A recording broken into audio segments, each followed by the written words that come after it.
Public notice of this meeting pursuant to the Open Public Meetings Act has been given by the Board Secretary on August 30th, 2022 in the following manner. Posted notice on the school bulletin board at the Administration Building, transmitted to the Courier Post, Philadelphia Inquirer, and the Clerk of Cherry Hill Township. Please join me in the Pledge of Allegiance. Please stand.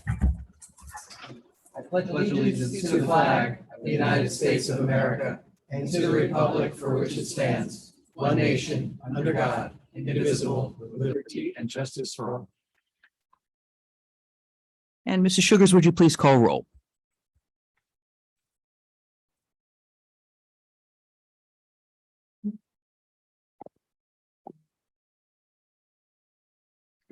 Mrs. Arroyo. Here. Mrs. Stratton. Here. Mrs. Fleischer. Here. Mr. Mayor. Here. Dr. Rude. Here. Ms. Stern. Here. Mrs. Tong.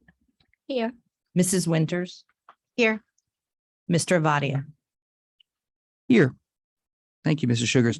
We have no board recognitions for this evening, which will leave us with a presentation, which I'll ask Dr. Malash to tee up. Thank you, Mr. Dr. Morton, and two of our assistant superintendents are going to be delivering a presentation about the updated health curriculum. We have elementary school, middle school, and high school. Dr. Morton and Dr. Mahan delivered the presentation to the C&I committee last week during the committee meetings. This has been an ongoing discussion within the community and certainly in a larger sense about change with standards. As they get ready to present it, and I think Dr. Morton's getting it up onto the screen, I just want to commend Dr. Morton and Dr. Mahan, and joining them is Dr. Matt Covington, who's one of the assistant principals at High School East, who worked with the committee in the preparation of the materials, to commend them for the work that they did in putting all of this together and focusing on the needs of our community. So I will turn it over to Dr. Morton, if you want to get us started or introduced. All right, good evening, everyone. So as Dr. Malash just said, Dr. Morton, myself, and Dr. Covington will be presenting this evening. This is a repeat of the presentation that was given at the Curriculum and Instruction Committee of the board. So again, we start off with this slide, which shows how the district mission statement filters down to the board goals. If we could advance the slides. Okay. How the district mission statement filters down into the district goals, purpose, and passion, the major activities, curriculum work, and then into the classroom. And you will see that through the implementation of the New Jersey Student Learning Standards, as shown on this next slide, the standards for comprehensive health and physical education were revised during the 2021-2022 school year and are expected to be implemented in the fall. What the New Jersey Student Learning Standards do not define are the items indicated here on this slide. These revisions, as I'm sure you are aware, have created a bit of a stir over the past few months, but the New Jersey Department of Education published a memo on April 14th indicating that the New Jersey Department of Education does not review, approve, or actively endorse instructional materials such as sample lesson plans, textbooks, software, or videos in any content. So in addition to the other items identified on this slide, they made it very clear that they would not be doing those other things. Before we jump into the presentation, I want to remind everyone of our core values as a district around cultural proficiency, equity, and character education. We highlight the importance of respect, responsibility, and citizenship, as well as inclusivity for all. These values need to be remembered as we engage in discourse on topics which may be deemed as sensitive or controversial. Family life curriculum at the elementary level and health education at the secondary level are not new conversations or topics. Annually, we provide documents to parents, allow for an opt-out option, have the curriculum posted to Rubicon Atlas, the curriculum management platform, and allow parents to view resources as requested. As educators, we want to provide appropriate materials and resources that are age and developmentally appropriate. I cannot stress enough that family life curriculum and the health curriculum are designed to equip young people to understand their bodies. For each of the units and standards, we want to ensure that students understand that there is diversity among their bodies, and what they learn are patterns, not necessarily rules. Our bodies and experiences are all different, and puberty is in your own time. So in order to make sure that we're on the same page, we have outlined some basic communication strategies for the upcoming school year. So number one, the curriculum has always been on Rubicon Atlas and will continue to be there. For the elementary side, all of the revisions that have been made to Rubicon Atlas are visible in red. So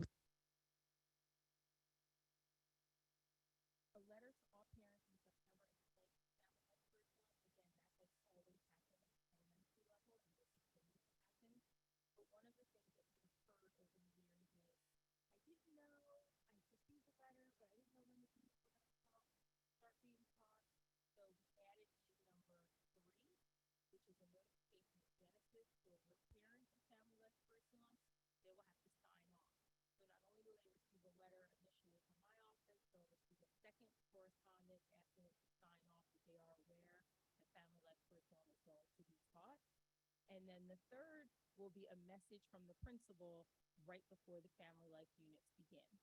So 3 ways to communicate to parents, because sometimes it is missed. And then lastly, opting out. Families may continue to opt out of family life curriculum just by submitting a letter to the principal.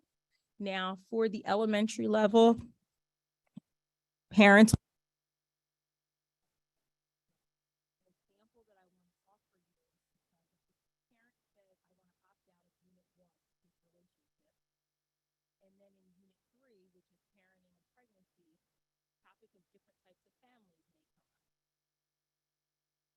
and we may inadvertently talk about relationships as we are talking about pregnancy and parenting, which could create issues. Families can opt out for a number of reasons. Typically, we have heard, there's one type of family that we recognize. So we want to make sure that we are not subjecting students to content that parents may not want their child to hear. At the high school level, you may opt out of specific units. Dr. Morton will address that. For the next one, this core idea for by the end of 2nd grade, this will be added. And again, the performance expectation is listed there. Discuss the range of ways people express their gender and how gender role stereotypes may limit behavior. This will be added to 2nd grade family life curriculum under the sexuality strand. And the information that's listed there under number 2 is the central idea that has been added or expanded, I should say, to what is currently in the family life curriculum. The next one, again, related to discussing the range of ways people express their gender and how gender role stereotypes may limit behavior. We have also added in the language, discuss how boys and girls are different. Are there expectations or limitations for people of different genders and families, careers, sports and activities, clothing and colors? The books that are listed there, one of them is already actually the top 2 are already board approved. We will continue to use those. The bottom 2 are additional resources. Leo, the Late Bloomer, is about a lion who is doing everything in his own time. He's the last to swim, the last to walk, the last to roll. And the message throughout the story is that, everything will come in its own time. Again, just highlighting age and developmentally appropriate for 2nd grade students who are all different. And then Red, A Crayon Story, again, is about being yourself and that we're all different. And it talks about the different emotions that the crayon is going through and being accepted amongst the group. And lastly, for Grade 5, again, the performance expectation is to explain common human sexual development and role of hormones. So the parent-child information nights that we currently host in the district have addressed this topic for years, and we plan to continue that. Delivering this content in an environment where students are free to ask questions, where materials are presented in an age and developmentally appropriate way, and where students can learn alongside of their trusted adult figure. The information nights have been well received over the years and attended by most of our families. What we will do this year is that the presentations given by the school nurse, PE teacher, or a staff member in the school, they will be consistent across all 12 elementary schools and help students to understand the changes that will occur with their bodies. Again, this is not new, but we will have consistency in the presentation. I do remind everyone that the examples listed under the performance expectations, where you see example, romantic and sexual feelings, masturbation, mood swings, timing of pubescent onset, those are just that, examples. I'm going to refer back again to the memo from the Department of Education on April 14th. And it states, the performance expectations are not required concepts that must be taught in class. These are merely examples, and school district curricula does not need to include these specific words or concepts in order to meet the core ideas or performance expectation of these standards. Our curriculum does not use the language as outlined in the examples. The last piece for this part is we were asked at, I believe, the last board meeting, there was a recommendation if we could update the video just around the corner, which seemed to be a little bit older. Content is still good, but sometimes when you're looking at a video on VHS, it looks a little bit different. So we are currently exploring always changing and growing up boys/girls educational videos. Those will be the videos that will be used at the parent information nights. With that, I'll turn it over to Dr. Morton. Thank you so much, Dr. Mayhem. There's been so much information that's been communicated regarding the updates to the family life curriculum. I thought it'd be important.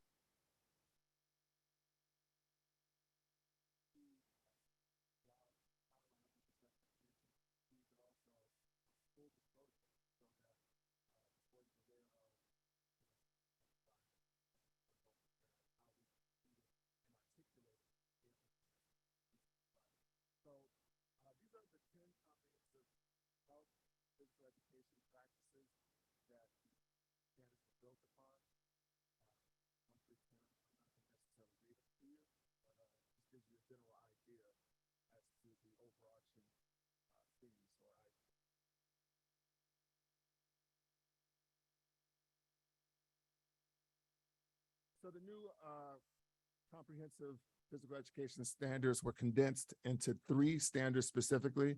Standard 1 focuses on personal and mental health. Standard 2, physical wellness. Standard 3, safety. So standard 1, personal and mental health, primarily these are where the bulk of the changes are. This standard right here is the one that's created the conversation across the state. But nonetheless, focuses on these 5 areas, from personal growth and development to community health services and support. Standard 2, physical wellness, the same as what had existed prior to the update. Movement concepts, physical fitness down to nutrition. Standard 3, safety, that remains consistent as well. And you can see the different areas that are focused upon in this standard. So again, in full disclosure, just want to give you an opportunity to see what the performance expectations are that have been communicated by the state to our district and to districts across the state. These are the performance expectations. In other words, what students will be able to extract and take away from this particular standard. as Dr. Mahan indicated, the specific language does not have to be used verbatim in the way we articulate this performance expectation. And our language and our articulation is not exactly the same, as you'll see here in the performance expectations. But again, as we scroll through pregnancy and parenting, we see the different expectations that are here. I believe this presentation has been shared with the board as well.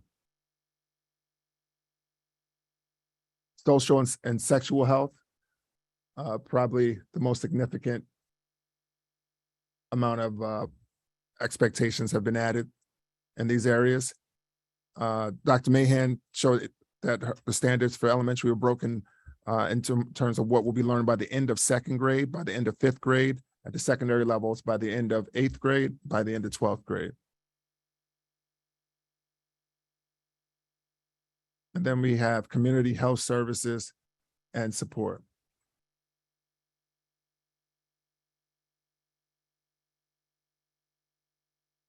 All right, so we're fortunate to have Dr. Covington with us as well. I'm going to ask Dr. Covington to come up to the microphone. Dr. Covington worked with a committee to take a look at our secondary standards and to articulate them in a way that made sense for us here in Cherry Hill, aligned with our values and beliefs.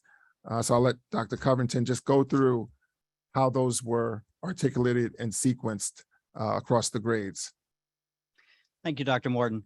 My apologies. My teaching brain does not like standing in one specific spot, so I apologize if I tend to go back and forth and back and forth. But taking a look at the proposed by the end of sixth grade, we took a look at middle school and high school.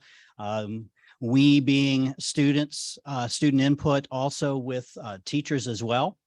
By the end of sixth grade, what we really wanted to do was basically take a look at what we already do in the classroom and how does that change / alter because of some of the wording, some of the standards from the state.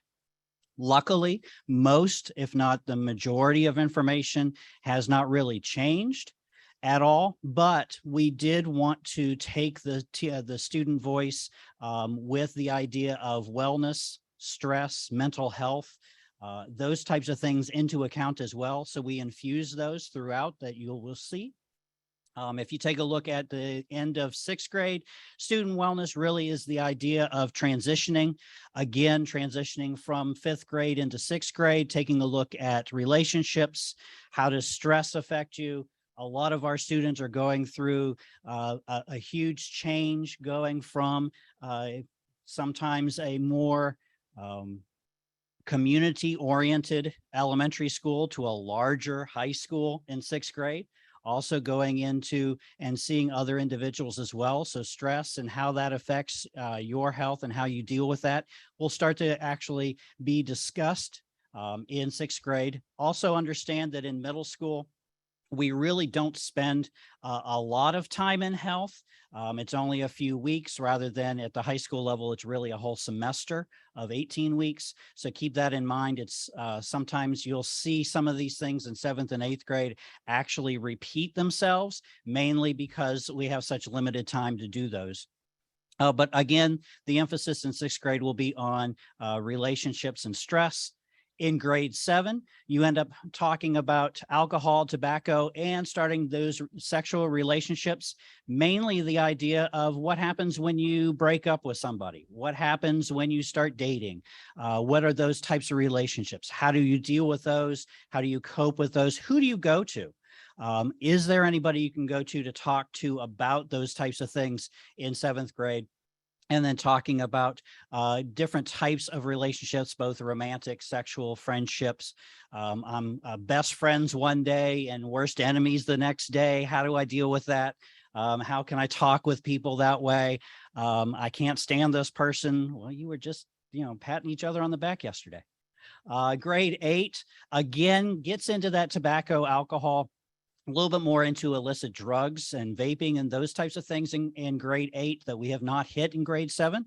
Again, that idea about the overall talking about relationships and having healthy relationships, and then also bringing in the idea of where can you go outside of your family for extra help, for extra assistance in any of these types of issues, and having the students start to understand that we live in a community that has multiple resources, not only their parents, but also teachers, other adults within the school, and then also without and throughout the community as well. That gets us into 9th grade. At the high school level, once again, that's transition. And we're talking about the idea of wellness and stress. What do you do? How do you do it? We also start getting into the idea of the reproductive system, not any more than we would in a biology class. Also the idea of unwanted pregnancy as well. If you go back to what some of the standards that the state has specified, wording and those types of things, we don't get really into any of that. We end up basically covering the idea about reproduction, whether it be in bio, we're talking about reproduction of plants and plankton and those types of things. And in health, we're talking about humans. In 10th grade's a great time because everybody wants their driver's license. Now, with that and understanding that we really couldn't put a lot of extra additional things into 10th grade. However, we did want to include the suicide prevention throughout the 6 through 12. We wanted to make sure that we went ahead and integrated any of the mandated laws and policies by the state as well. So we did that. And one of those is suicide prevention. Again, talking about it from an HIB to relationship to those types of statuses as well. 11th grade mainly is going to be nutrition, fitness, aging, health, grief. How do you cope with those scenarios? Where can you go? What are those areas? What is nutrition? Those types of things. The state really doesn't have any expected change in those performance areas, so we didn't list any there. And then finally in 12th grade, again, talking about relationship status, social, emotional learning as an adult, decision-making as an adult. Now that these individuals are 17, 18, potentially 19 or 20 in some cases, talking about the idea of what is it like out there? Going from an area in which we were able to take care of things for you. Now we're trying to get things to be more self-advocating, those types of things as well. We do talk about cancer, healthy relationships, Alzheimer's, anxiety, depression, how to deal with those and cope with those, how to recognize those, sometimes in your friends to reach out for some help within the community. I know in our grade 10 and grade 12, we have a lot of individuals coming from outside the community to talk about those because they are specifically licensed and they know a lot more about those areas than necessarily our teachers do. So we bring in a lot of individuals from the community to help us out with those things as well. Excellent. Thank you so much, Dr. Covington. And so in reference to opting out at the secondary level, so specifically for high school students need to take and pass health and physical education each year that they're enrolled in high school. So that would be 4 years of health, 4 years of physical education as well. We can't just opt students out of an entire semester of health because it could impede their ability to be able to acquire those 4 successive years of health, thus compromising their graduation standing or ability. Instead, what we do is we will opt students out or allow students to opt out of specific units if families feel that those units are offensive and do not align with the family's values. It's as simple as writing a letter or an email out to the person in charge of the department. For instance, at High School East, that person is standing right before us, Dr. Covington, or you could reach out to Dr. Perry as well. The same goes for High School West. That would be Dr. Damon, who is the principal at High School West, or Dr. Burns, who's the head of that department. So, you know, we seek to work with families and make this as informative for our students as possible, but we also, you know, understand the different positions that families have, and we will work with you. That's all we have. If there are any questions.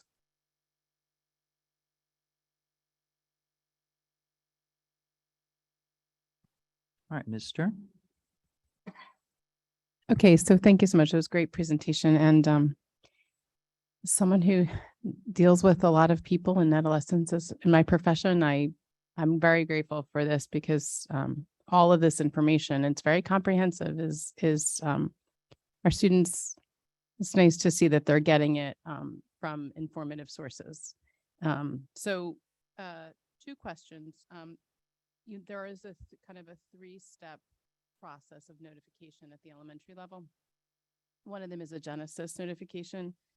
So just to clarify, some of the documents we have on Genesis, if parents don't sign them, kids, you know, let's say if you don't sign the forms, you may not be able to get your kid's schedule, right? Is there any consequence for a parent signing or not signing? It's just a next level of notification. Okay. Yes, there is no consequence or nothing held back. It is just another way for us to notify parents. And we intentionally did not include it in the mandatory back to school forms because we did not want to hear, you're not being transparent, or, you nested it in with the other forms and we didn't get a chance to really read it. It got lost. So that's why we separated it out. Thank you. The only other, I guess, question or comment is one that I already sent in from when we got to review this, and that is the question about, we have student wellness and specifically mental health as our goal. We said we would look at curriculum, and obviously this is a piece of that. One of the things that I'm not seeing in our curriculum, at least at the high school level, is a discussion about a basic understanding of kind of the brain's development. I know I hear a lot of parents talk about, and I see this in my professional life, understanding development happens, brain development specifically happens through age 25. And so I think that really helps a lot of people understand adolescent brains work differently, kids' brains work differently from adults. And I think when children are making decisions and adolescents are making decisions and understanding their own bodies and their own brains, that information is really, I think it's really important for them to have a very basic age appropriate sense of that. And I was actually thinking about, I know it's not necessarily currently incorporated, but perhaps it's even something that the mental health task force could even address. Maybe that's an appropriate place with a bunch of mental health practitioners who maybe have more expertise in this. So just a thought, or whether that, I don't know that it's for CNI specifically, but I just want to make sure that we're not leaving that goal out of our discussion, as this is such a comprehensive curriculum. There's so many aspects. And those decision-making mechanisms and the brain's ability to make those decisions, what goes into that. I think the more kids understand themselves, the better they're going to be able to manage all these things coming their way. And I especially think that with, the number of kids I see who are in elementary school who have phones and are on YouTube and they're playing video games, and the stuff that I'm hearing about that pops up that's touched on in this curriculum. I think the more they understand, and the more parents understand that, the better off their kids are going to be. So. Mrs. Fleischer. Thank you. I do want to thank Dr. Mahan, Dr. Morton, and Dr. Covington, as well as our CNI committee for really, taking this through and mashing it out before it came to our meeting tonight. I do have two questions. One was building off of what Mrs. Stern said about the Genesis notification. Is that just elementary, or does that take place at each level? Yeah, the Genesis notification will be elementary. So when it comes to the junior high, how is that handled? Is it just because they know it's going to be a certain time of the year, and is it all grouped together? I know it is in high school. Is it the same way in middle school? I'm forgetting how that's rolled out. Yeah, so it's laid out at a particular time, or it's presented at a particular time of the year. Parents will have access to that information and then may choose at that particular time or not to opt their children out. The process that we have, I guess, is a little bit more fluid, just with the numbers of children that we're dealing with. So it's, like I said, email, letter, really it's just communication with the appropriate administrator. Okay, thank you. I had one more question, actually, Dr. Covington, you had mentioned that. You had mentioned how students were involved. And I wanted to just touch on that. How were the students involved and how did that become and what type of discussions did you have with them? We wanted to know from their viewpoint exactly what did we have in our curriculum already? What did we need? From their viewpoint, from their again, their voice. It is their class. It is the information that's being brought to them. So allowing them to have input was extremely important, we felt, especially when we noticed and they continuously brought up relationships, whether they were sexual relationships or just dating versus breakups in middle school and, those types of things. It was sometimes I was kind of chuckling going, oh yeah, I remember that. Okay. All right. Let me write that down. Those types of scenarios. And then that allowed us to take a look at the new standards versus what we already have and where can we go ahead and implement their ideas into the curriculum. Yeah, and just to be clear, Dr. Covington, students were not a part of the actual committee that reviewed the standards and. Correct. Yeah. Okay. Yeah. They didn't sit amongst us and start, that would be extremely boring for them. They would not want to do that whatsoever. No, it was more of the idea of questioning and just saying, hey, can you give us some input? We're taking a look at the health curricula. What do you like? What do you not like? Sometimes we had to put things in that they don't like, sorry. But it's that idea of, just sitting down and having a conversation with them and then go into the overall committee. Thank you, Dr. Morton, for that. Thanks for that Sure. clarification. I really appreciate that you took the students' interest into this. I think that's very important. I don't know if a lot of districts do that. And I find this a very important and vital topic. And I'm actually very happy with the way that it came about. I thought it was extremely thoughtful and inclusive. And so I want to thank everybody for that. Mrs. Elmore Stratton? Yes, thank you for the presentation. I just wanted to be clear. So for caregivers, there is a clear mechanism that everybody can trigger to make sure that their student is taught what they agreed upon, no matter the grade. You can opt in or opt out, even up to high school. You can confer and decide as a family what you'd like to do. Yeah, so at this point, everyone's opted in. So Perfect. everyone is going to receive the curriculum that has been set forward. The process allows for individuals to opt out of that for particular units at the high school level, elementary level, as Dr. Mahan said, it would be for the entire health unit. Got it. I can tell you, we've already received several opt-out letters at the elementary school. Awesome. So so caregivers are utilizing what we have set up. Absolutely. And it seems like from what you presented, much of it was what we were already doing. So we were a bit ahead of the curve already and just adding a few things here and there to make sure we're in compliance with the new statutes. So I'm really pleased with that because I don't think we've had any issues in terms of what we've been doing thus far. So no one should be alarmed by anything that we go through. We're actually complementing it by adding more things that are towards our goals in terms of mental health. So I'm happy with that. Mr. Mayor? First, just a couple quick comments for Dr. Morton, Dr. Mahan, Dr. Covington. Thank you. I took a look at the presentation before coming in and then seeing again today. Just makes me that much more comfortable with the time and effort that you and your staffs put together.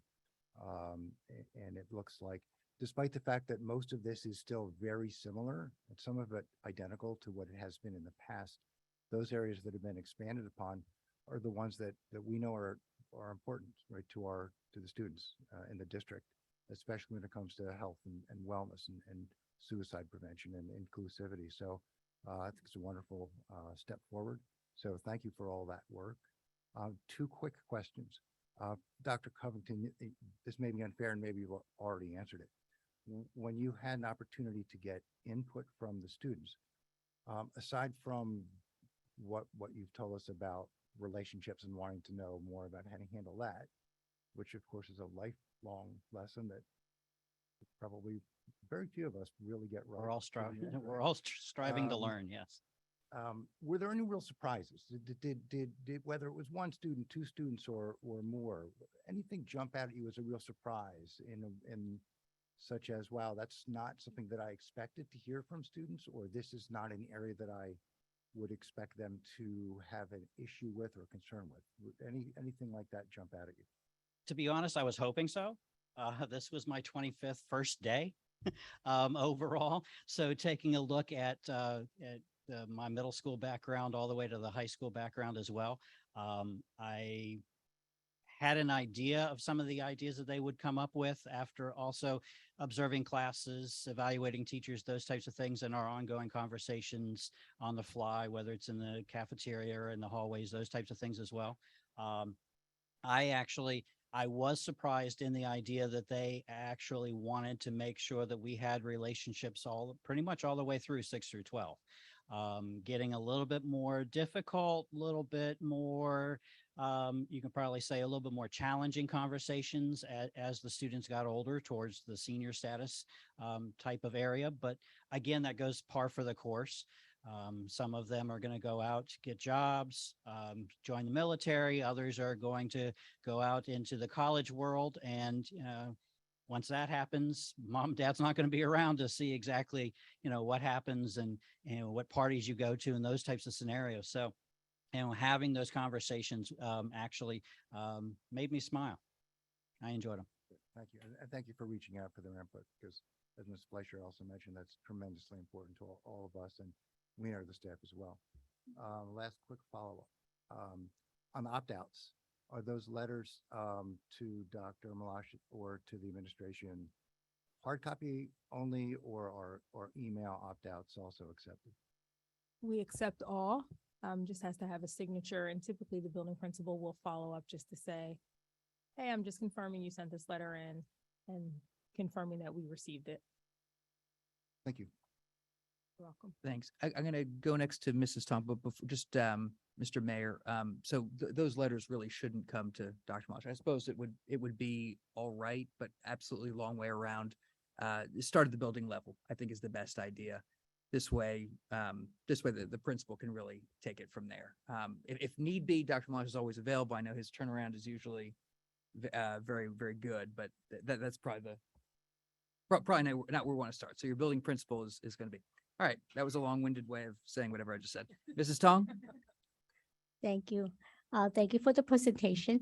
I have, I guess, I want to find out the book. Who has what? What grade was that being taught? The book that was presented about a few months ago, I think, that the Who Has What, I guess it was a book that we'll be teaching in the school. Am I correct or am I not? Maybe I misplaced. That is correct, Mrs. Tong. The book Who Has What, written by Robbie Harris, was already board approved. And the exact title is Who Has What, All About Girls' Bodies and Boys' Bodies. It is used in classes when we teach students their anatomically correct body part names. And it's been used now, I say, about 4 or 5 years. And what grade do we Second implement? grade. Sorry. My other question was, in case parents was, not first, the language is not English is not the first language, and they nearly did not understand the student, like I used to fill out my parents' form, but when they don't understand, but today I'm trying to find out if we have other languages to help the parent when they don't know how to opt out or they're going through the process, especially the elementary school students. We do. Anytime we have these letters go out or anything that is in Genesis as a mandatory sign off, we have it translated into our top 5 majority languages, and it's posted and given out to parents. Typically, our ESL teachers help to support ESL families at the elementary school to make sure that they understand the content that's going to be delivered. And again, that's been a practice, not just for family life curriculum, but for field trips and school lunch forms and everything under the sun that comes out from a school that may need to be translated into a person's native language. Thank you for that. You're welcome. In the event they did not opt out, do the student will then be taught, or they will basically make sure the parent fill out the form before the class begin for that particular student? If an opt-out form is not received, then as Dr. Morton said earlier, it is an opt-in. So right now, everyone is opting in, and then parents have to notify us if they want to opt out. Thank you for that. You're welcome. Dr. Root? I just want to compliment the team that worked on the curriculum. I think they did an excellent job. I just wanted to make a couple of comments. One, with almost 11,000 students in the district, I think it's just incredibly important that they have this opportunity to learn about their health. Want to echo Ms. Stern's comment about mental health. I think it's increasingly important for kids to understand kind of how mental health issues like come about, and to understand what you can do, and different signs. It's great to be able to learn coping mechanisms before you have to go to therapy to learn them, that kind of thing. So I definitely support that. Second thing I want to say, knowledge is power, and the fact that we provide this opportunity for all of our children, I think is absolutely essential. To take that away is to disempower. I do respect families that have different belief systems that want to opt out. And I think it's awesome that we have such a clear and easy to use system to be able to opt out of the curriculum if that is your choice. So I just think that the systems that have been put in place and the thought that has gone into all of the curriculum changes and really building the curriculum over the years, because I've been waiting for the big blockbuster, like over the top thing, and really the changes are small because the work has already been done to create an excellent curriculum. And so bravo, well done.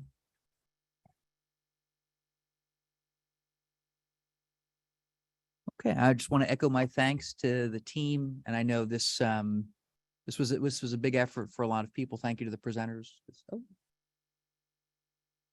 One moment. Thank you to the presenters this evening, and just for the seriousness. And I know we were under a time crunch for a lot of this time, and I think you've done a nice job. So thank you for reporting back to the board. We'll be voting later this evening, and with that, I will turn it again to Mrs. Fleischer. Sorry, I have a quick question.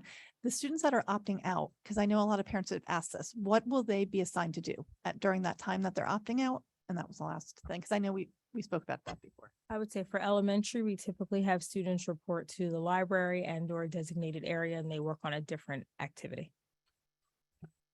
Yeah, and similar to that, at the secondary level, they'll receive an alternative assignment to complete. Could be an article or something. Students could go to the library, could go to study hall, something along those lines, but there will be an alternative activity or assignment rather to complete. Great, thank you. Good. Aiden, you want to weigh in? Yeah, I had a quick question and a comment. My question first, for Dr. Morton and Mahan. I saw, or you presented that there's information, including the 12th grade curriculum, about mental health, including like anxiety, panic disorders, things like that. I know that's something that we've discussed at other recent meetings. So I was just wondering, is that new, or is that already been in the curriculum, as well as like the suicide prevention, all the mental health stuff? Is that part of the additions, or is that already been there? Path of least resistance. Some things have been there, but they've been updated based upon latest research and the way things have been articulated as well. How they've been laid out has been intentional. It's based upon the feedback that have been received from students and how the committee saw fit to sequence that information. That's great. And so for the comment, just echoing the board members and thanking, everyone who worked on this. And I just wanted to also kind of say, I certainly support the updates to the curriculum. And from a student perspective, I think it's important to recognize that these issues are around students. They're around me and my friends and my peers, no matter what. Students learn about these things that are going on in the world one way or another. I know people who have gotten their sex ed from TikTok and from social media, and that is not ideal. There's a lot of misinformation out there, and sex is not going away. Gender identity is not going away. People may know I identify as non-binary. That's one of the kind of controversial parts of this, educating people about diverse gender identities. I certainly respect people's right to opt out, but for the people who are students who are going to be learning this curriculum, people like me are not going to stop existing either way.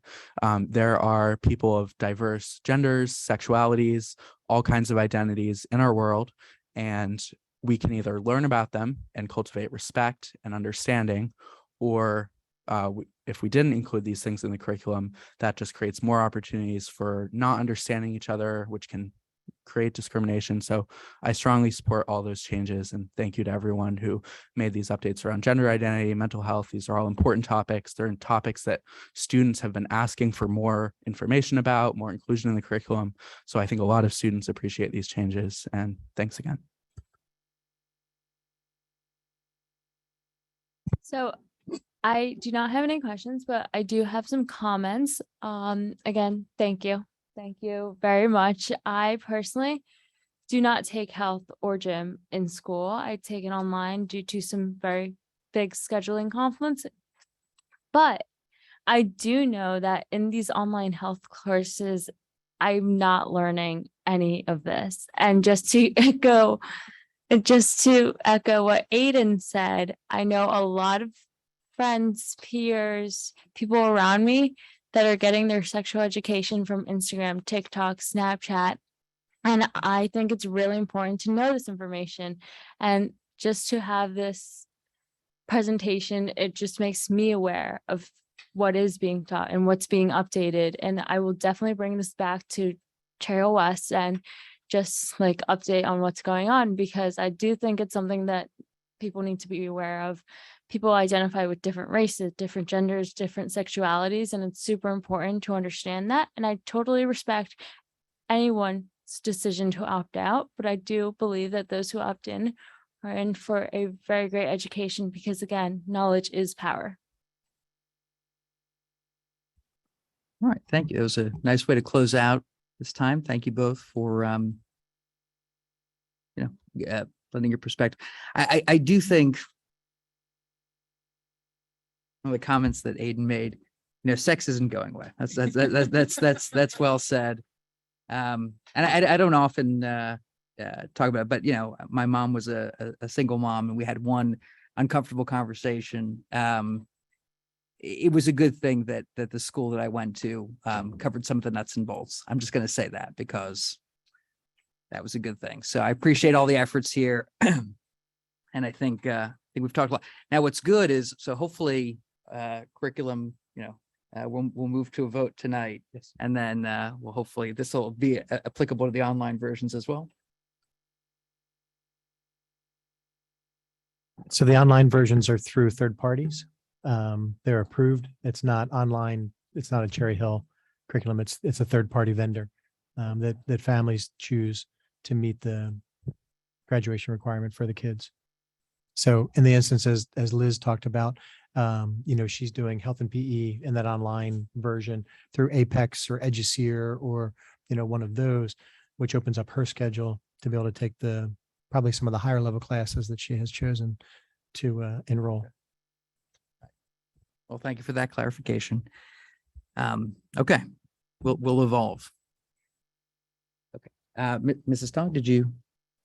Yeah, I have I think I have an additional question. What happens if the student take online gym and they don't have access to this from 9 to 12 or the family health curriculum? Do they have an option to ask a gym teacher or some other classes to find out those information if they choose to?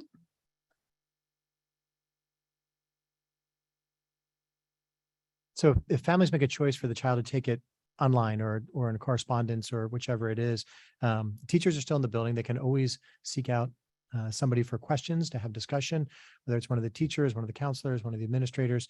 There are always folks who'd be willing to talk to them. The curriculum will be online after it's approved by the board, so they'll always have access to that as well. But yes, there will always be somebody in any of the buildings that would avail themselves to talk to a child who has a question or wants to have additional discussion about it. So in other words, if they take online gym, they could ask this, the curriculum, if they're in 10th grade, they will ask what the curriculum for the family family life curriculum. They could ask someone to implement it that is not being taught online. Is that correct? I'm not sure that I understand the question. The question is, let me repeat it. If someone like 10th grader take online gym, they don't have the family life curriculum in the online. So who would they ask to get that?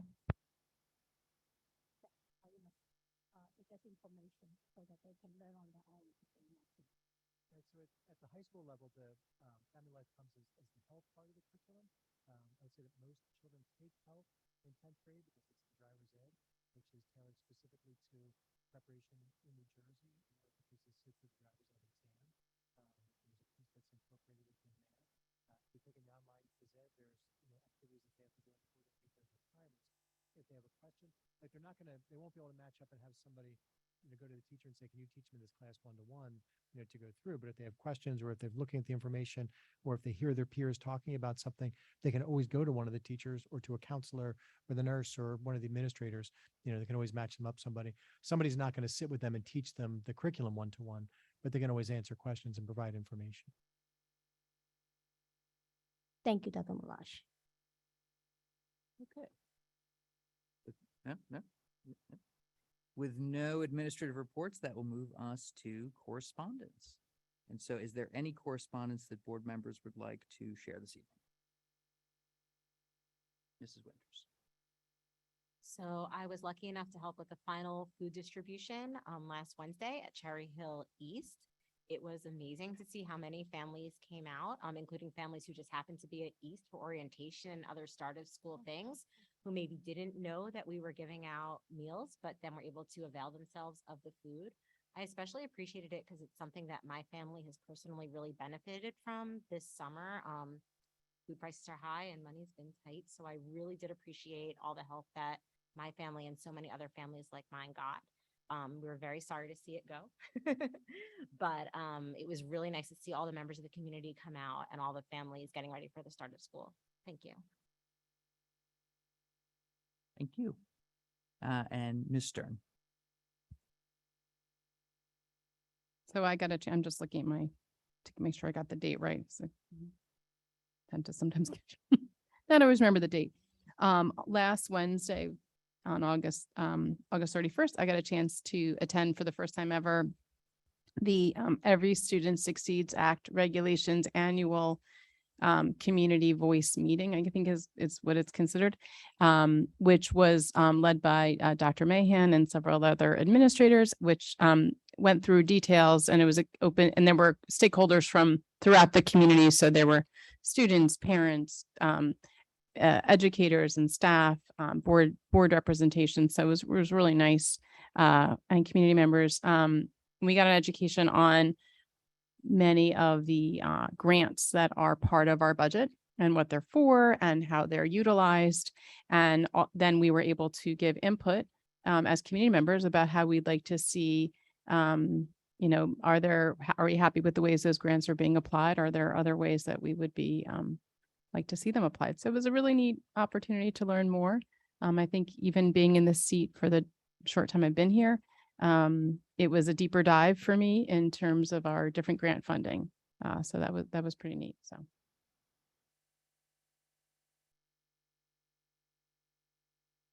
Let me interject two things. As of yesterday, we have a board member that will be going to every back to school night. So, when you see us, we're there to meet you and to engage with you, but really just to be a smile as you enter the doors and learn about your child or children's school. So you will see one of us there. Actually, it's been quite competitive, so I think we may have to see, but try to be a team player and give up some of these things. The second thing is we decided that we really wanted to have a town hall on the upcoming bond referendum. And we established that date, which is it's going to be Sunday, September 18th. We'll do 90 minutes starting at 6:30. It will be virtual. So we did feel with the busyness that is September, and especially when you look at back to school nights in a calendar the way I've had to over the past 2 weeks, you'll see September is an unbelievably busy month. We wanted to give parity, we wanted to give everyone an opportunity to participate in the same way, because sometimes there's that dynamic of in the room versus virtual. So we are going to be together for 90 minutes. I think this is another competitive one where we had the maximum number of board members we can participate that are already slotted in. But this is yet another way that we hope to engage the public, answer questions, make clarifications. And so, so please mark your calendars for September 18th. Any other board members that want to share? And if not, then Aiden, did you want to jump in? I just wanted to add to Ms. Stern's comments. I also went to the ESSA meeting. Frankly, I didn't know what ESSA stood for until I went to that meeting. So I certainly learned a lot. Every Student Succeeds Act, as Ms. Stern mentioned, but again, very informative and I think it was very emblematic of the transparency that the district has on a lot of things that are going on. It was very kind of down in the details, complex things, grant management. So for something like that to include the community was very impressive. And also, if we're mentioning recent important events, I think we'd be remiss not to mention the first day of school today. So I guess I can correspond from the and while there were certainly summer is over, there were also a lot of happy faces. I heard a lot of people happy that the school seems to be more and more back to normal as we have the road forward, continue implementing in-person learning, happy teachers that they can use materials, seating arrangements that might not have been allowed during the height of the pandemic. So it was a good day. We're off to a great start for the year.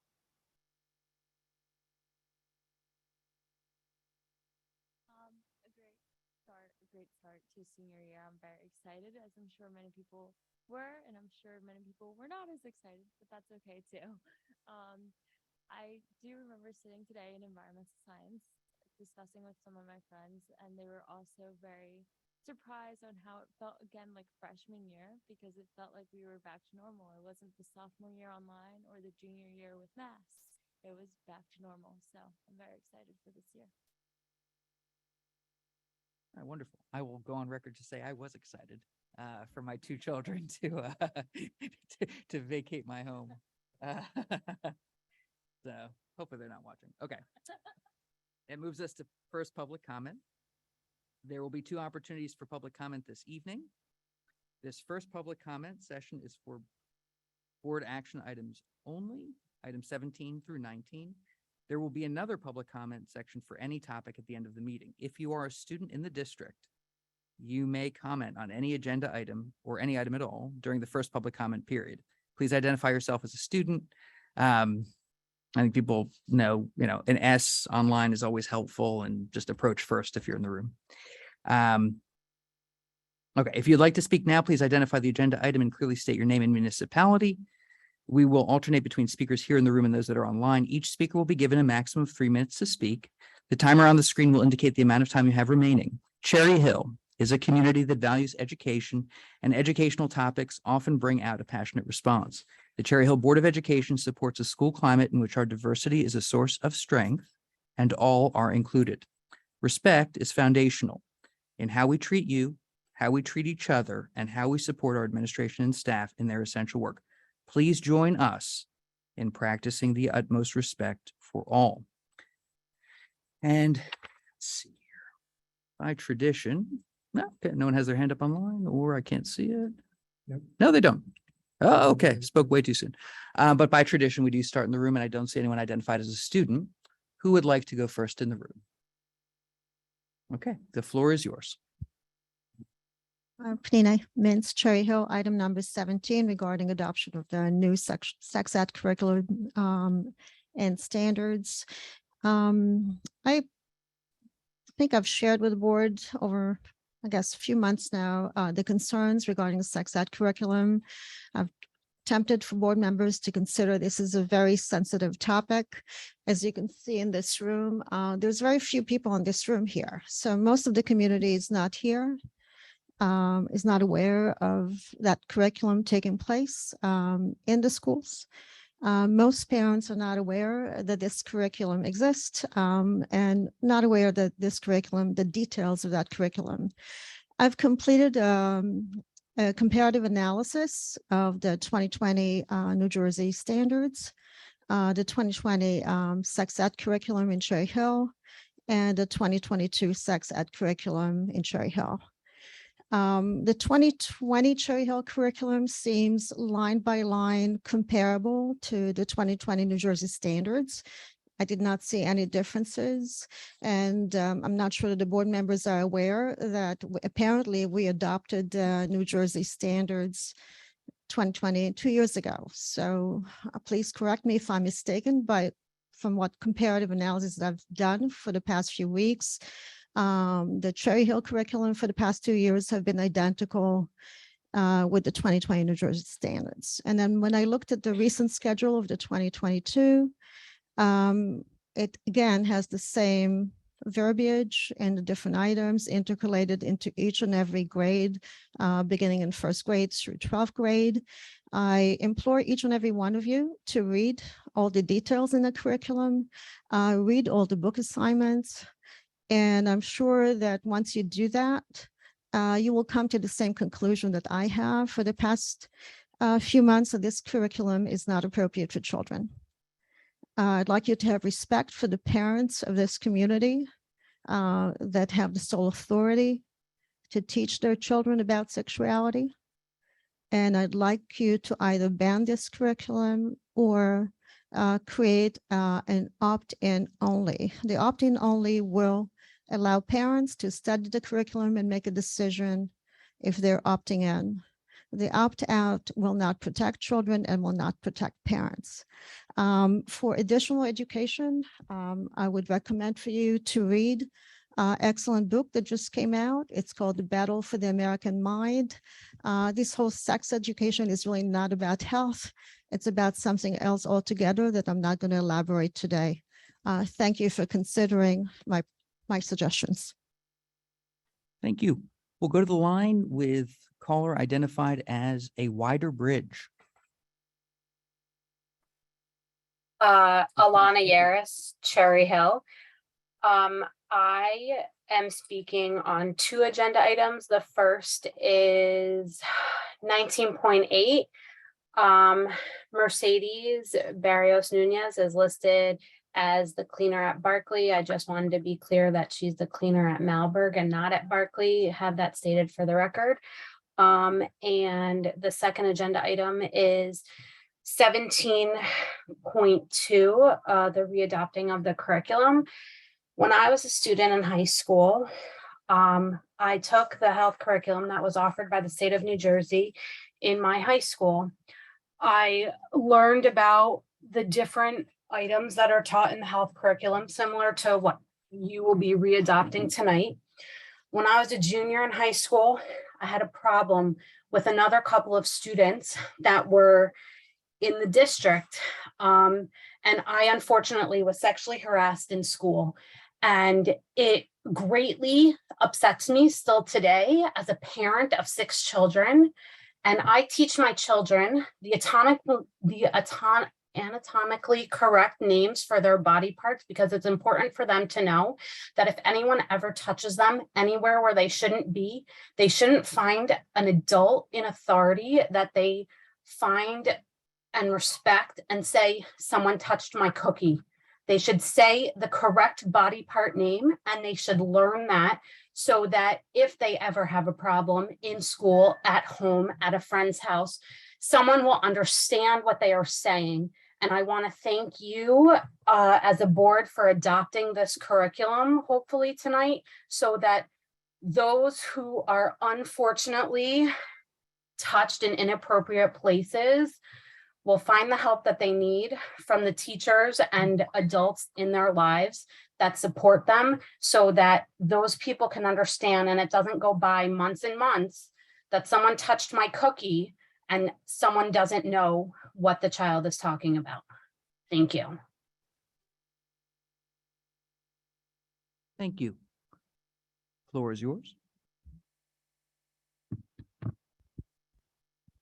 Rick Short, Cherry Hill.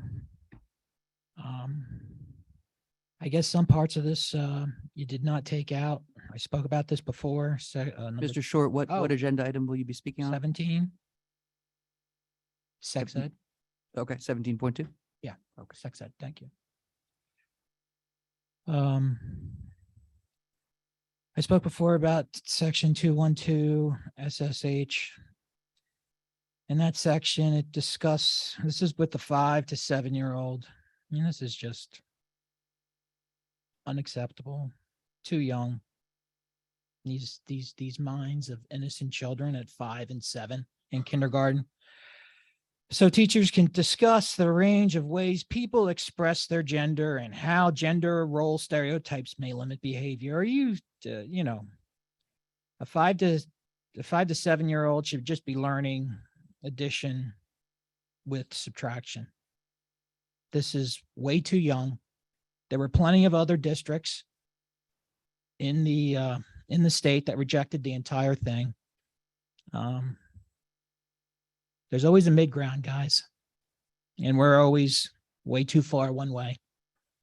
Thank you. Thank you. We'll go back to the line for person identified as Craig Becker. I have my doubts, but we'll see.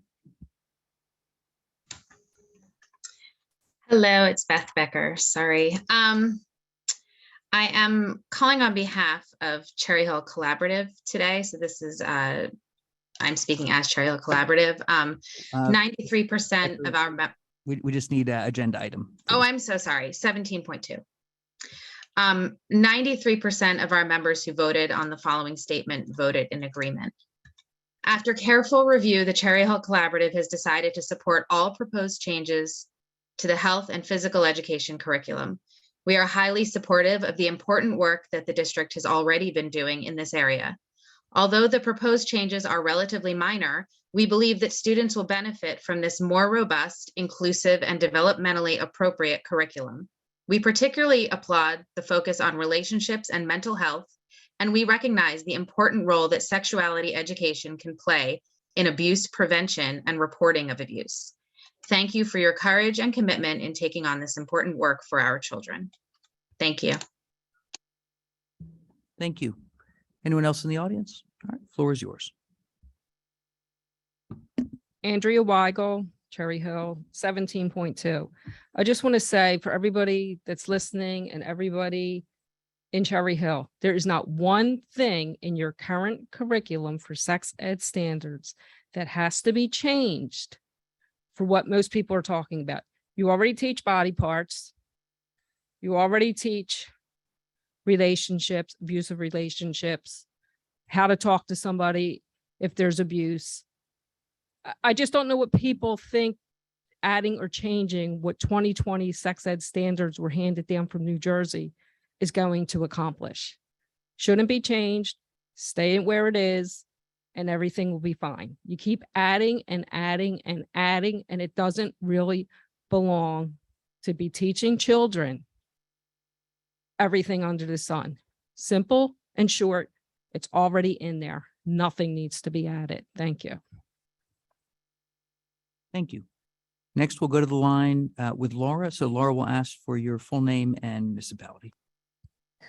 Hi, Laura Pendergast at Cherry Hill. I'm calling about 17.2. And I am just calling to support what Beth Becker said in the statement for Cherry Hill Collaborative. I think that our kids need to know this information. They need to learn about gender. I think that what Mr. Rude said was really powerful. I think we need to listen to what our students are telling us about what they need to know. And I fully support the changes to the health and physical ed program and curriculum. Thank you for your bravery and for your hard work on this. Thank you. Anyone else in the room? Floor is yours. Ann Einhorn, Cherry Hill. So I would like to commend your administrative team that helped define and refine. Oh, sorry, we got to start I'm with sorry. agenda item. Forgive me, 17.2. I should know this by now, right? I will definitely agree with you, Dr. Rood, that not only is knowledge power, but correct knowledge is the real power. I have a 7-year-old granddaughter. She will be having health ed. It will cover items that are currently listed in your curriculum. I think it's important for her to protect herself as the days and years follow. She is a female.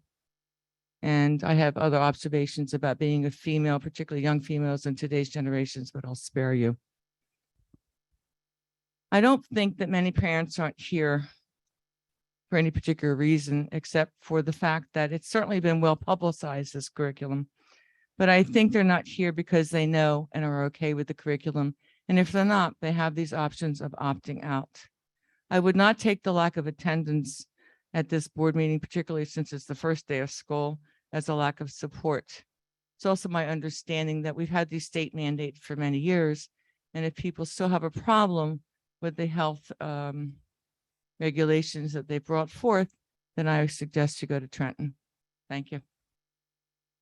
Thank you. Anyone else in the room? Go ahead. Floor is yours.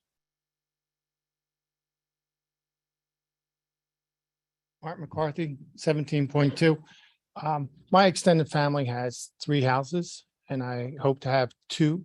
Just your municipality as well? Cherry Hill. Thank you. And I hope to have 2 grandsons attending these schools. And it's my opinion, we should let the Cherry Hill professionals and administration support the Cherry Hill teachers to teach the Cherry Hill students. I don't think we need outside influence from organizations like Don't Turn Left in Education, trying to dictate to the majority of people what parents already accept. It's not, the option's always been there to opt out. But my point is, let the professionals do their job. And in doing so, thank you guys for doing what you do, and thanks to the teachers for doing what they do. Teaching's not an easy job. So, and we should support them so that they can do their job and not make it even more difficult. So, that's all I had to say.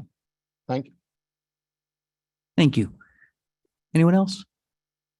All right, that'll close public comment 1, which will move us to our board work session. I know that's what everyone came for.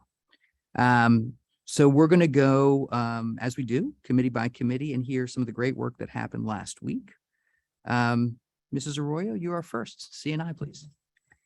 Thanks, Ben. So Dr. Mahan and Dr. Morton and Dr. Covington shared our presentation earlier that we enjoyed last week. And I just want to reiterate that there were no changes from last week to this week besides the date on the presentation. There were several questions from the community asked that evening. And for those that we weren't able to respond to because of time constraints, they were followed up via email or have been or will be followed up via email. I would like to thank members of the community that did come out and raise their questions or concerns to get clarity on the direction of the curriculum without stealing some of P&L's spotlight. A big thing that I want to make sure that we talk about is the conversation around mental health and suicide prevention. So moving forward, I think students must have received their new IDs today, or no, is that coming up? So they're on student IDs. They're going to put 211 and suicide prevention hotline numbers on the back of the student IDs. So that in addition to this health curriculum that addresses these components in mental health are going to be super beneficial, especially us being in Cherry Hill and having our our crisis here, our crisis clinic here at Kennedy, and some of our students, along with surrounding communities, do send our young people there often when there is crisis concerns within their household or their young people. So I think us as a district addressing this and making sure we're providing the resources and education around it is beneficial. So I believe that the experts at the table that brought that information into this curriculum are the ones we should be following. Everything else are just minor adjustments based on new research and additional information based on 2022 lifestyles. And we need to be able to be aware of that as well, because we're a growing community and becoming more diverse every day. Additional things, if there are additional questions, I would suggest emailing Dr. Mahan and the board. If there is anything else that needs to be clarified, again, as often repeated again this evening, we parents do have the option to opt out. There isn't anything that has been hidden. Everything's available for you to review. Sally, I appreciate the question earlier about it being translated. So thank you because that was a good question. Outside of that, then we got to the exciting conversation around our companion books for our curriculum. And hold on, let me just pull up the names of them, which I think I deleted now. All right, so I have that Ms. Staffen presented 4 additional books that are just companions to current curriculum, and which is Before the Ever After. There's also King and the Dragonflies, Lessons in Chemistry, and Piecing Me Together. Gina actually took 2 of the books to read, so she'll let us know how they were in the coming weeks, I guess. Thank you, Gina, for that. Dr. Rude wasn't interested in reading this time around. Go ahead. I feel like I need to clarify. I was very interested in reading. I just don't currently have the time to put in. We also had some updates in old business. You know, I always like to discuss SAC to see where we are and what the wait list looks like. And Dr. Mahan, I don't know if anything's changed from last week. And I didn't write down the numbers, but we talked about that. And we also talked about preschool expansion and what that would look like in future planning efforts based on the preschool expansion grants that become available from the State Department of Education. And so that was part of the conversation as well. I think I got everything. Okay, thank you. Does anybody have any questions? I just have one question. It's about the pilot books and just in general. And I don't know if Dr. Mahan or Dr. Morton could speak to it because I know through the spring and into the summer, and I can't.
And then after that, we typically work with consultants if the text is deemed sensitive in nature or has topics that may be critical for students or for teachers to get through with students.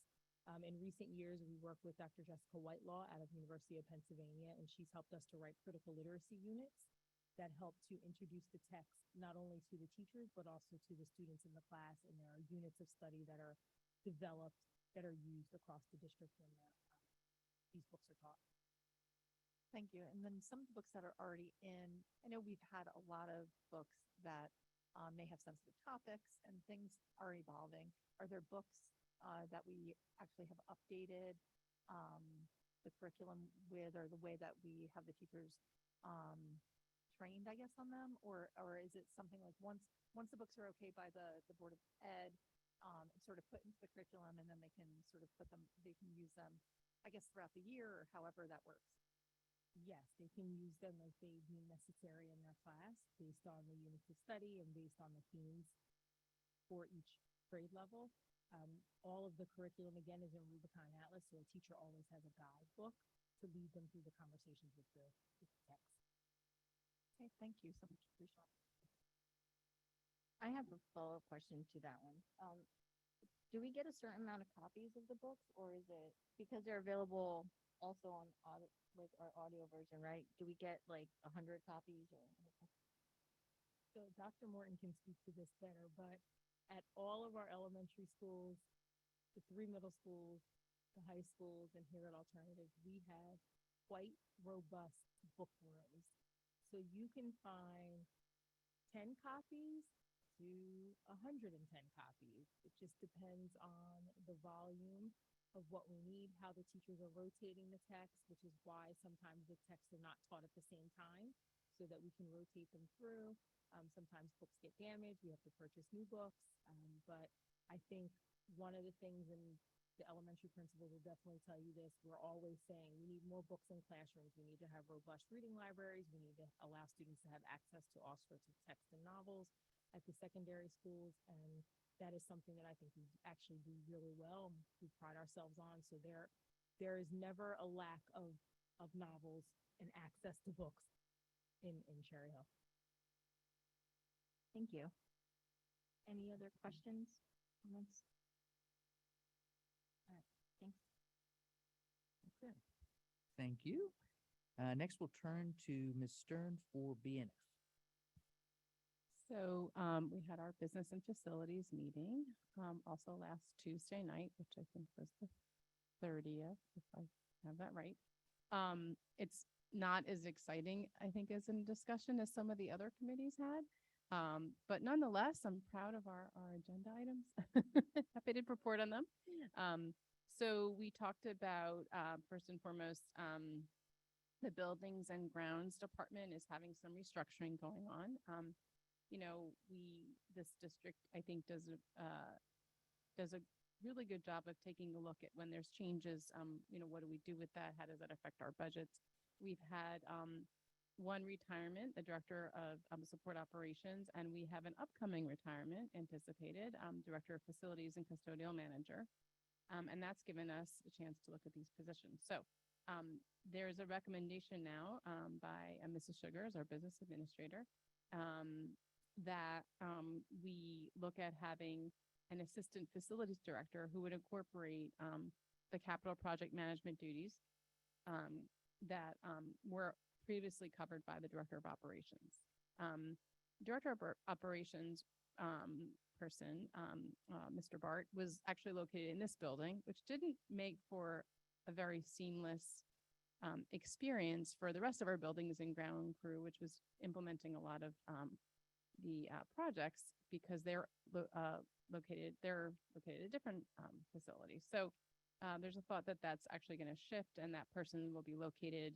This new position would be located at our buildings and grounds site. So I thought that made a lot of sense. I think that the folks in our committee thought that made a lot of sense. And there's going to be an updated job description that'll come through our Human Resources Committee. I'm sorry, it was discussed at the Human Resources Committee. I think I might have missed that one. But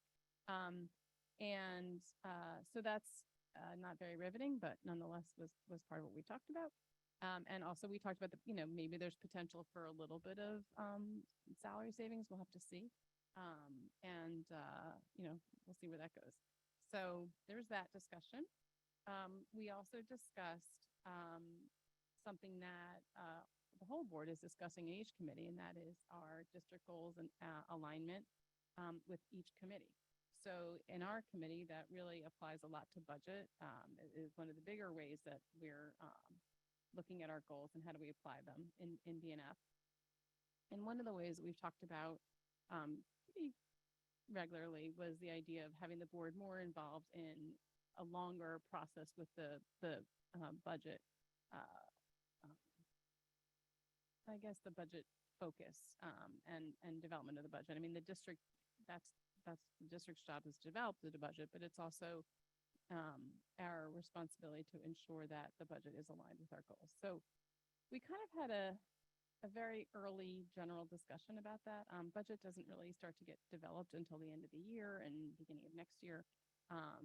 But, you know, part of that is about even thinking about, you know, how we allocate our resources, what the budget will look like for next year. I mean, obviously, we never know what our state funding is going to be until long after the budget has been developed. So we're always in like a very strange position with that.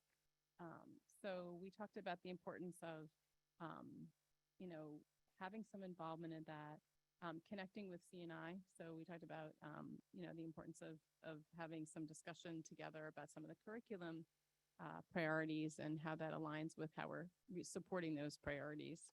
It was kind of an early, you know, dip in the water of that topic, but we'll continue on. And we really talked about, you know, and as you know, what is the board value, you know, and how do we want to make sure that we're supporting what we value for this district with our budget. And that led to a discussion about alternative funding, which is a ongoing topic. And again, very interesting to hear about the plethora of grants that are part of our budget. Even, you know, the Every Student Succeeds Act, there was a whole, that was focused all on federal, essentially federal money budgets, but we have all kinds of federal grants, but we have all kinds of other grants. And we specifically reviewed the new position that we've had for the last school year, 21-22, of a grant writer firm, Bruno and Associates, and whether or not that was the right fit for our district. So last year we put an RFP out for a grant writer, and they were the only firm that applied, and so they were awarded the bid, and it was about a $40,000 bid. And last year they were, according to Mrs. Sugars, who has the most contact with them, they were really helpful in identifying some grants and helping support the writing of some of the grants. And we took a look at, well, what came out of that. And we had about a little bit less than $4,000 of grants that came from that relationship. So this is year 2. We've already approved to work with them. But it definitely brings a question about whether or not this is the right direction. But you want to look at, well, what are other options? Well, if no one else applied for the position, for the RFP, then you have to wonder what our other options are. So that led to a discussion of, are we in a place as a district, and what do other districts do for grant writers? And are we in a place to think about maybe shifting our way of approaching grant writing? Do we want to have perhaps more of an employee position, which of course we have to think about because it has budget implications. So it was a good first discussion. It's something we'll continue to look at, but there's definitely an interest in ensuring that we, you know, really make sure that we're always looking for monies beyond, you know, the budget that we get from our local tax levy as well as from the state. We always want to look for other monies that are out there and available. So kind of a recap on that. And then we talked about the state has recently increased the travel reimbursement, the mileage reimbursement. So the state was allowing 35 cents per mile, and they're now allowing each district to approve or not approve an increase to allow for 47 cents per mile reimbursement, which is far below the federal mileage reimbursement, which was 47 cents, and as of July 1 has moved up to 62.5 cents per mile. So even at the state moving up to 47 cents a mile, it's still far below where the federal government allows for mileage reimbursement. So, and again, very nitty gritty stuff, but it is something that the board has to make a decision on whether or not we want to approve that, and that will be on I'm not sure if we're voting on this tonight. I think we're voting on it next meeting, Mrs. Sugars. Next meeting. I didn't see it on the agenda for tonight. So this is something we think about. So whether or not we want to, and I think, thinking about the cost of gas and inflation, whether or not we want to kind of move forward with what the state's now allowing. It is on for tonight. Okay, so I did not. Thank you for updating us on that. So we'll be voting on that tonight. And if we either approve it, we'll vote yes. And if we don't approve it, people can vote no. Or people don't want to. This isn't each person has to make, each board member. In old business, Mrs. Fleischer asked for an update on the shade structures at the elementary school levels and also about other school levels. So we have shade structures at all elementary schools currently. We have funds that have not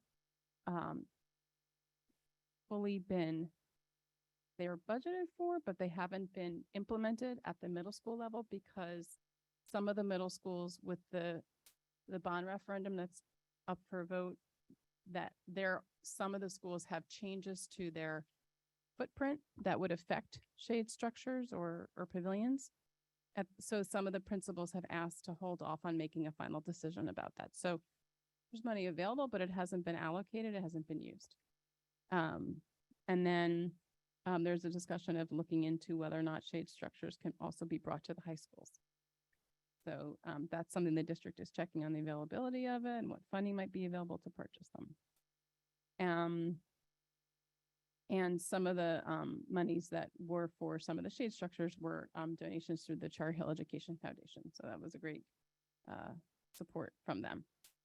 And then there was one public comment, and that was someone asking about the cost of the pavilions if they were to be moved forward with at the middle school level, and they cost $150,000 to $170,000. So pretty penny, but a bigger pavilion obviously gives us a sense of a bigger area that would be covered. So I think that was pretty much all of it. So if I missed anything from other committee members, okay. So any questions or comments? Mrs. Arroyo. I just have concerns about the grant writer. Just a lot of concerns about the grant writer. Even if is the option there, and I don't think we didn't talk about this the last time, or I'm not sure if we did, I don't remember. Even if they are the only one to come into bid, if they're like if it doesn't satisfy what we're looking for, we could like nix it and RFP again, right? Is there a time limit to not to like get ourselves out of that contract? I think that might be a legal question. So we definitely, so we have to look into that if that's something that the board wants to do. Yeah, just a question. Just if we budgeted for 40, I'd rather that 40 go to paying for something that we needed, that we got 3,000 worth of grants for. You know what I mean? Like yeah. I'd have to double check. I don't recall, but usually when any contract that I do has a provision that permits either side to terminate, typically on 30 days notice. So it's probably, we'll have to double check that. Mrs. Fleischer. It was actually that you brought it up, Mrs. Arroyo. It was actually a long discussion that we had because we talked about the grant writers are there for this next year. So we already have them. We okayed their contract. So this would be the year that we're really seeing if they can do anything. But in the meantime, we talked about possibly bringing a grant writer from in-house. Like, is there something we can do instead of having an outside sourced grant writing? So we had a discussion about that. And that's something that we're going to be discussing along the way and seeing how we can, that could be a possible idea or solution that we're having. The thing one of the things that I guess it depends on who you work for and how you look at it, but that grant writer is also sending those same grants to other agencies, school districts that they're contracted with. So and then whoever comes first usually is the one, whoever says yes first is usually the one that's applying to avoid conflict.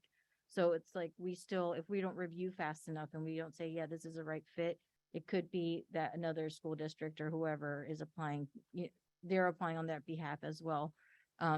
It's just, those are just some things to think about. And I don't know what it will look like to hire someone internally, but that's also like most grant writing agencies charge anywhere from $100 to $250 an hour to write a grant.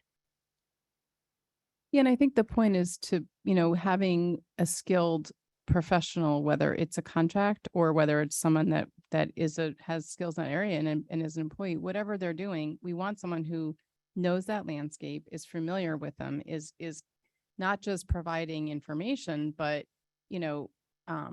guidance and perhaps even doing the writing. It kind of depends. And it's hard to know when we've had one applicant this whole time. It's new for us as a district to even do this. So I think that was also part of the discussion, is how do we get more information? Dr. Malash has regular meetings with superintendents from other districts, and Dr. Malash has graciously agreed to kind of look into that further from other districts, just to kind of get a sense.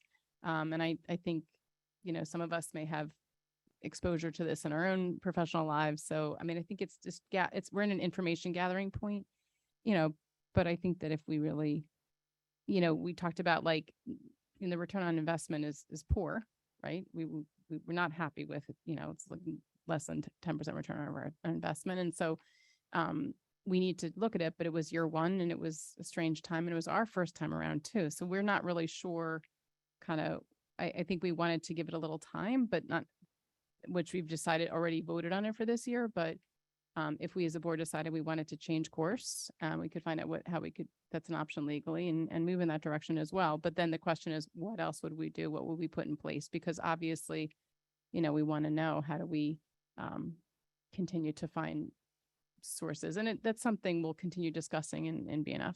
And just another contract question, Lynn or Paul, is it that $40,000 flat? Was that the contract, or up to $40,000 and a certain cost per application, just flat?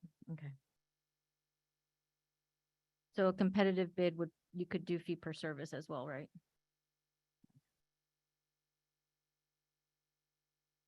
I think it'll be good to continue to kind of look at this and as a board and work on it in our committee and see where there's overlap with others too. Comments, questions? Mr. Ovadia.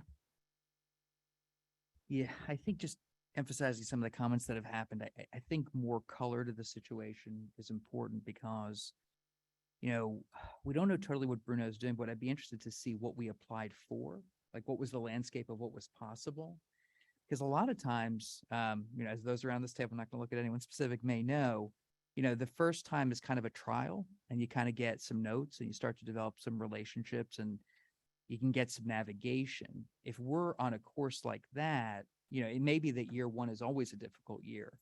So I think we just need some color and some sort of drama. What happened? What did it mean? And I guess, so just, that's a comment. But my question for 18.2 is, so we definitely have the administrative recommendation that we approve this mileage reimbursement rate, but did the committee have a point of view, or did they just want every board member to decide for themselves in their own heart? Or, I mean, I think if I could speak for the committee, and feel free to jump in, but I think generally everyone kind of was a little aghast at the low reimbursement rate, especially given the IRS rate. And I think there was support recognizing that if we have people who work here who are driving for business, that we should support them to at least cover, hopefully, the cost of their gas if they're doing it for work, like, most of us would want. So there was support for that. thanks. Other questions, comments? Any other committee members have anything else to add? Just to add to Mr. Ovadia, the baseline, I used to write grants a while ago, but the baseline really is you need to make enough money to support like what you're being paid. Like there's that baseline for me.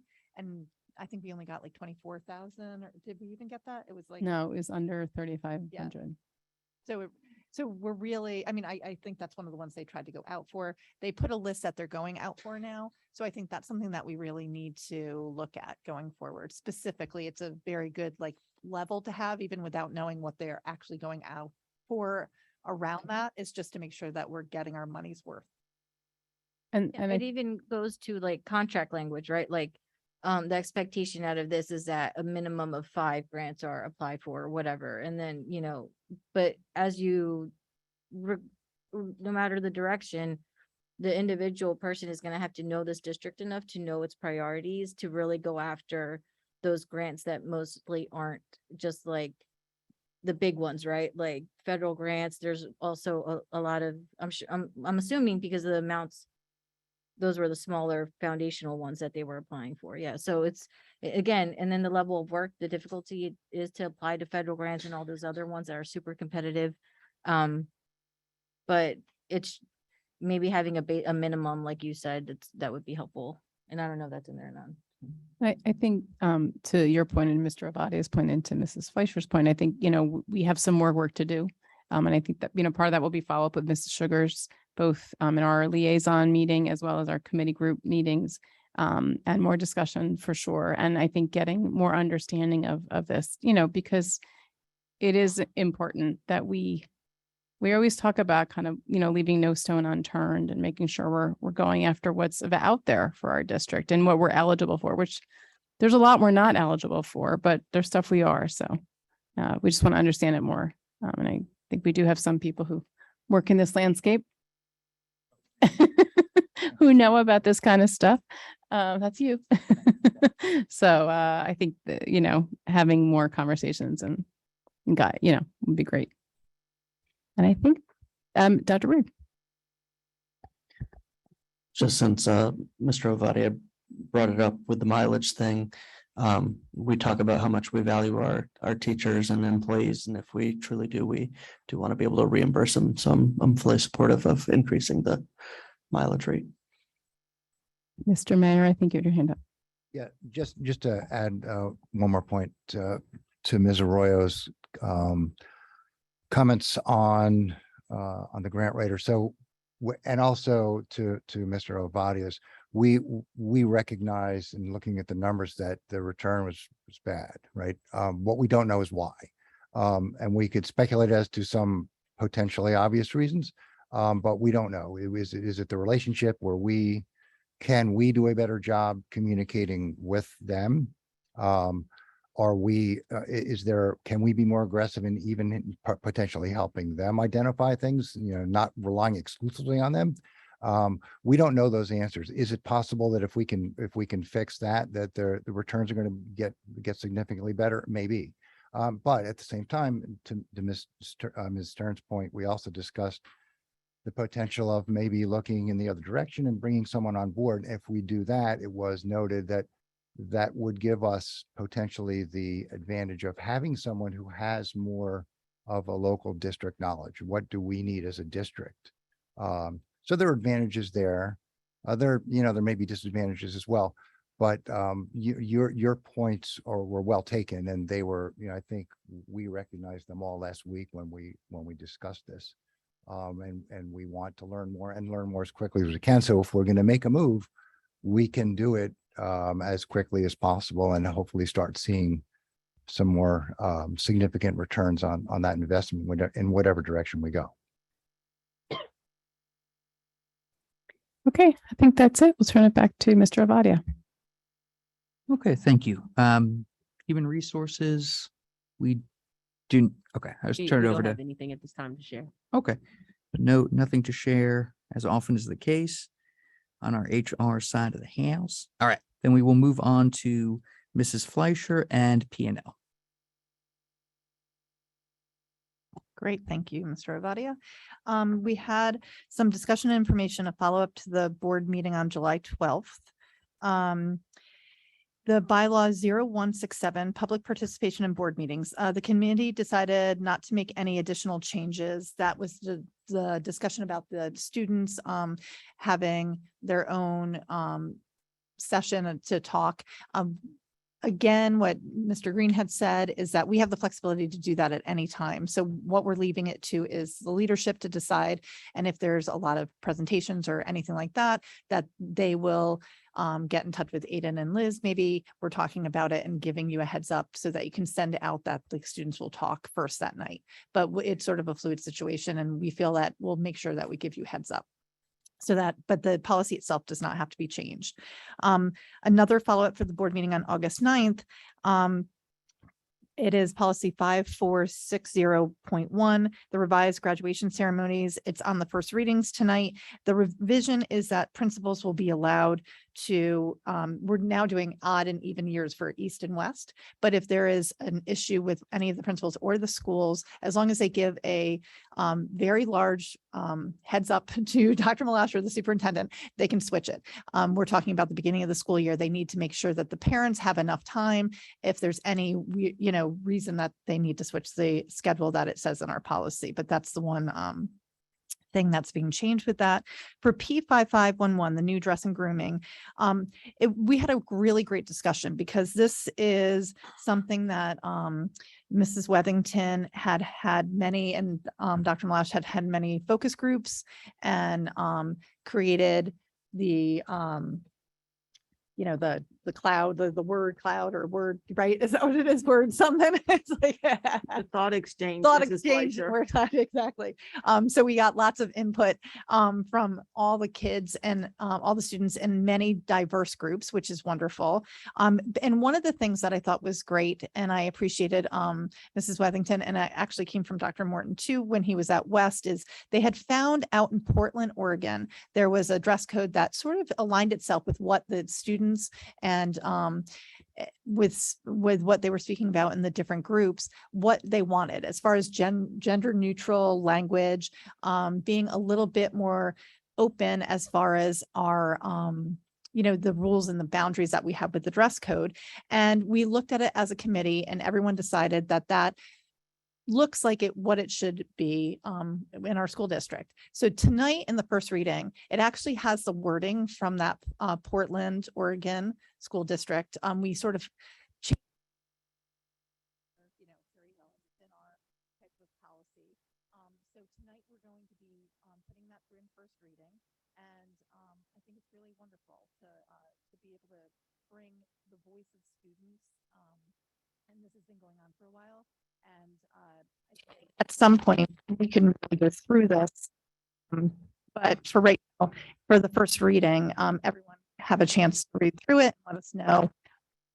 This reading, it will be public so people can look at it. The next one was policy 860, student supervision after school dismissal. This was brought up because Toya had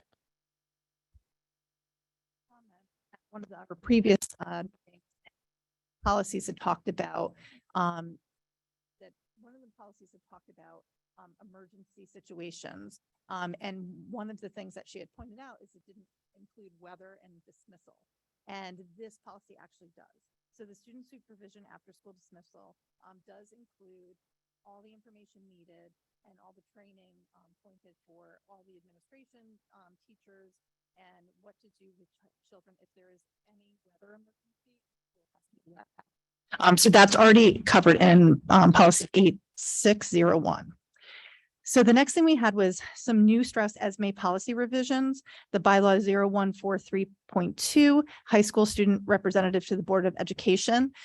We are very lucky in this district. We've had a representative for a long time, and we have them here tonight, but some districts do not have that. So the state actually mandated a rule that everyone had to have student reps. So we're lucky that we did, but when they did bring out that ruling, it changed the wording. We weren't sure if we had to change the way that we decided to select our Board of Ed reps. And after much discussion, It looks like we don't have to change it at all. And we were very happy to hear that there's a lot of input from students as well as everyone around the high school, the administration, the principal, but the student voice is also heard when you two are picked. So it was wonderful to hear that. And I just am very proud that we already have that policy and we didn't have to make any changes. And the next one was P5517. And this is the one that Mrs. Arroyo was talking about at CNI. The school district issued student IDs. This is being added to first readings because this is also another new mandate that the suicide prevention information will be on the back. So that's what we had spoken about before. The second readings for the policies, these again were from Strauss-Esme. So the Strauss-Esme just changes some of the wording. That's the bylaw 0163 on quorum. P1511, the Board of Education website accessibility revised. P1648.15, safety plan for healthcare settings in school buildings, COVID-19. P2415, Every Student Succeeds Act revised. P3270, professional responsibilities revised. P5722, student journalism revised. So those are all on second reading. We went through them last for the last meeting on the first reading. So they're going through on the second reading tonight.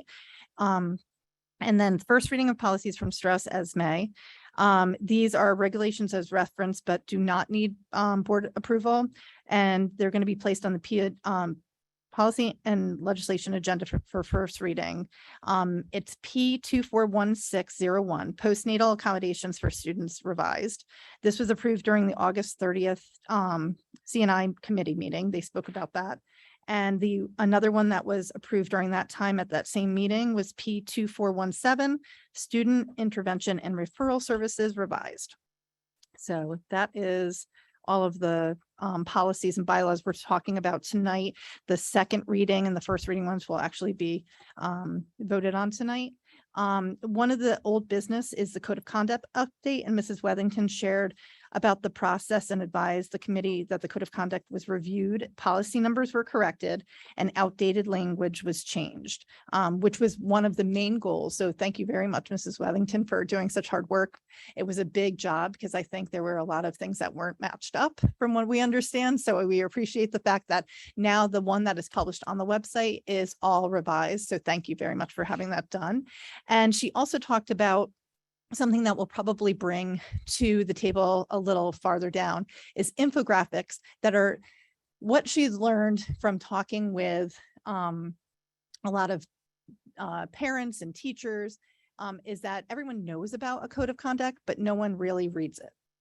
We all have to check it now when we like sign off on things for school, but because it's on the computer, you can just check, I don't know any of you ever do this, but you just check to get it all done. But so it's an important thing. And a lot of times people aren't reading the code of conduct until they have to. So to make it easily accessible and easily understandable for actually teachers, parents, and children, Mrs. Wethington had showed us some infographics that she's been making for the different levels that make it very clear and understandable for what are like the most common things that could happen that could result in a code of conduct problem, and then also having like how you can resolve it and different ways to resolve it. And we were very impressed with that.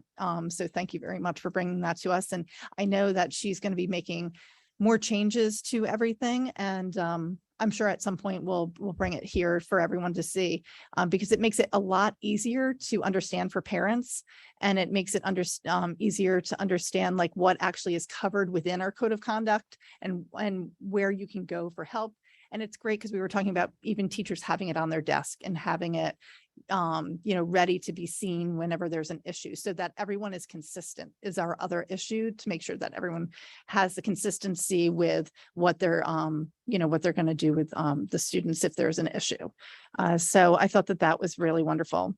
One of the community members at public comment had asked about if the code of conduct applies to students with disabilities, or what kind of training has to be provided.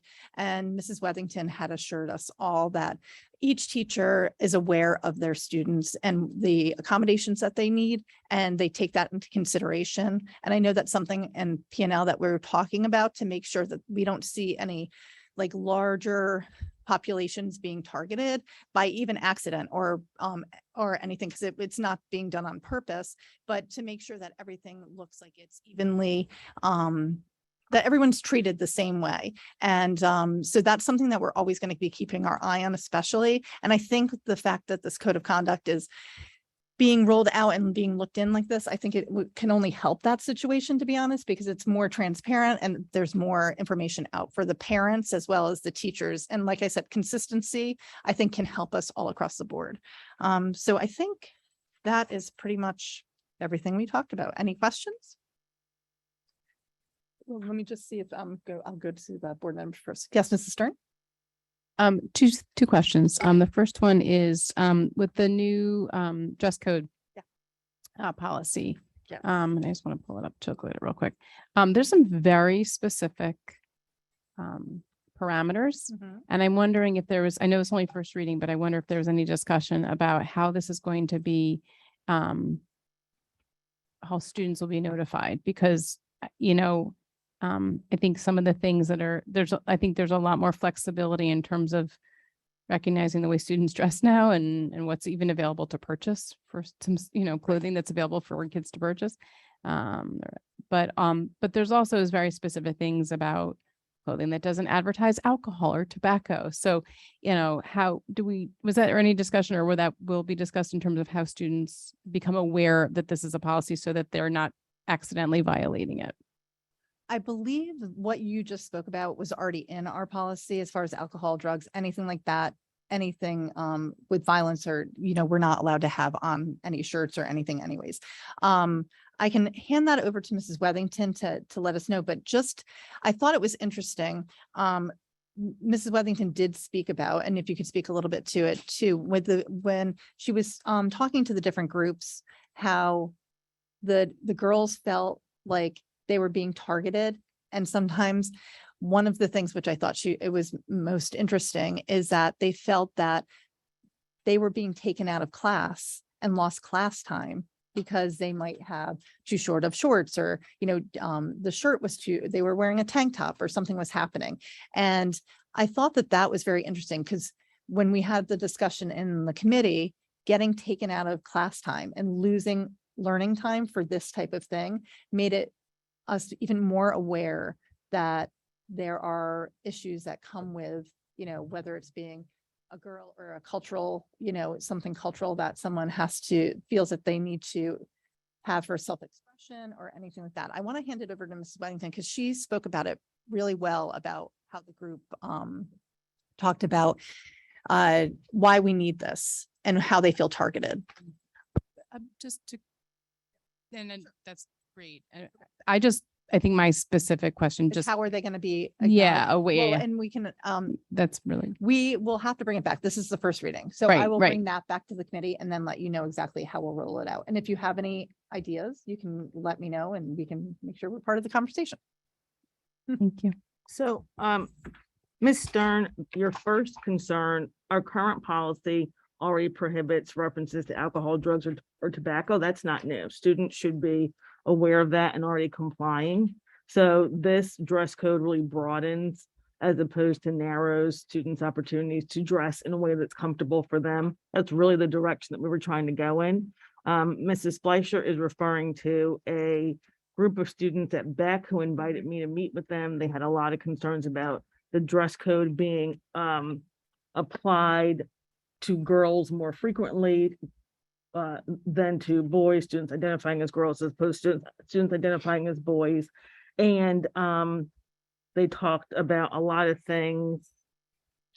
They actually recommended a dress code, which is pretty identical to the one that we're using. They talked about so many restrictions on what they could wear, what they could not wear. They talked about the sexualization of young girls. They talked about making girls' clothing the issue as opposed to dealing with behavior. They talked about how they felt it was unequal. They put a lot of effort into their presentation, very compelling. Nothing that we had not discussed or talked about. I think we agree with most of what they said and the impact they were referencing. We got into a conversation about a study that Dr. Malash shared with me from District of Columbia, I think it was, about girls who were who were disproportionately impacted by the dress code, when the main point of that study was that the girls missed so much class time. It really had a disproportionate impact on girls as opposed to boys. Yeah, it's helpful. And I think that piece about student voice is so critical. And I think this is a great example of how the district listens to student voice and takes a look at our policies. So just, you mentioned that the students were already aware of this policy because it was already in effect in terms of the Correct. not wearing certain. Just so I understand, how are students made aware of the dress code from the start so they're not accidentally violating it without even realizing it, in terms of appropriate or inappropriate, graphics or whatever on their clothes? Because I see a lot of different types of clothes kids wear. So at elementary level, that's reviewed with the classroom teacher. At secondary level, I'm going to ask Dr. Morton if that's reviewed. Classroom teacher, counselor, who's doing that piece of it? Typically, the principal send out information. They'll do it as part of the orientation process, student activities, and Principal will send out during the orientation process to students. Thanks. Ms. Fleischer, just one more question. We as a board have talked quite a bit about code of conduct. Right. And the disproportionate impact at times that it has to certain groups in our school district community. So you mentioned, and you may have said it and maybe I missed it, but what's the next step in terms of, because it's a pretty important piece of what we've been talking about. So I want to make sure how we continue to engage as a board on this topic.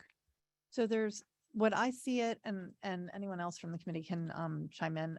There are 3 separate sections that we had to sort of go through. And within those, there's going to be lots of different steps. So the first one was revising the policies, updating the language. And that was the big thing from last year that the administrative team took care of, and that is updated and on our website right now. So that part is done, which is wonderful. The second part that we're talking about is the infographics, and how do we explain it to our parents? And how do we explain it actually to the teachers and make sure everyone's being consistent?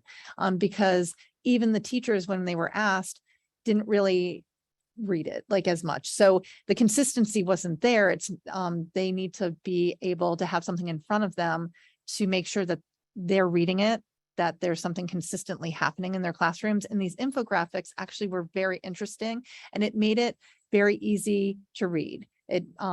So that allowed that it could be laminated, we were talking about, on a teacher's desk, and it had simple actions, that something could happen in the classroom, and what are ways that you can actually remediate things, or what questions can you ask, and if it gets to what type of punishment comes with it, that's where you would go. So it was sort of like a flow chart in a way, but in a very easy way to read. So that is the next section about actually infographing our entire, at least most of the code of conduct based on each of the levels. The third one, which is where we would all like to be, is about asking about restorative practices.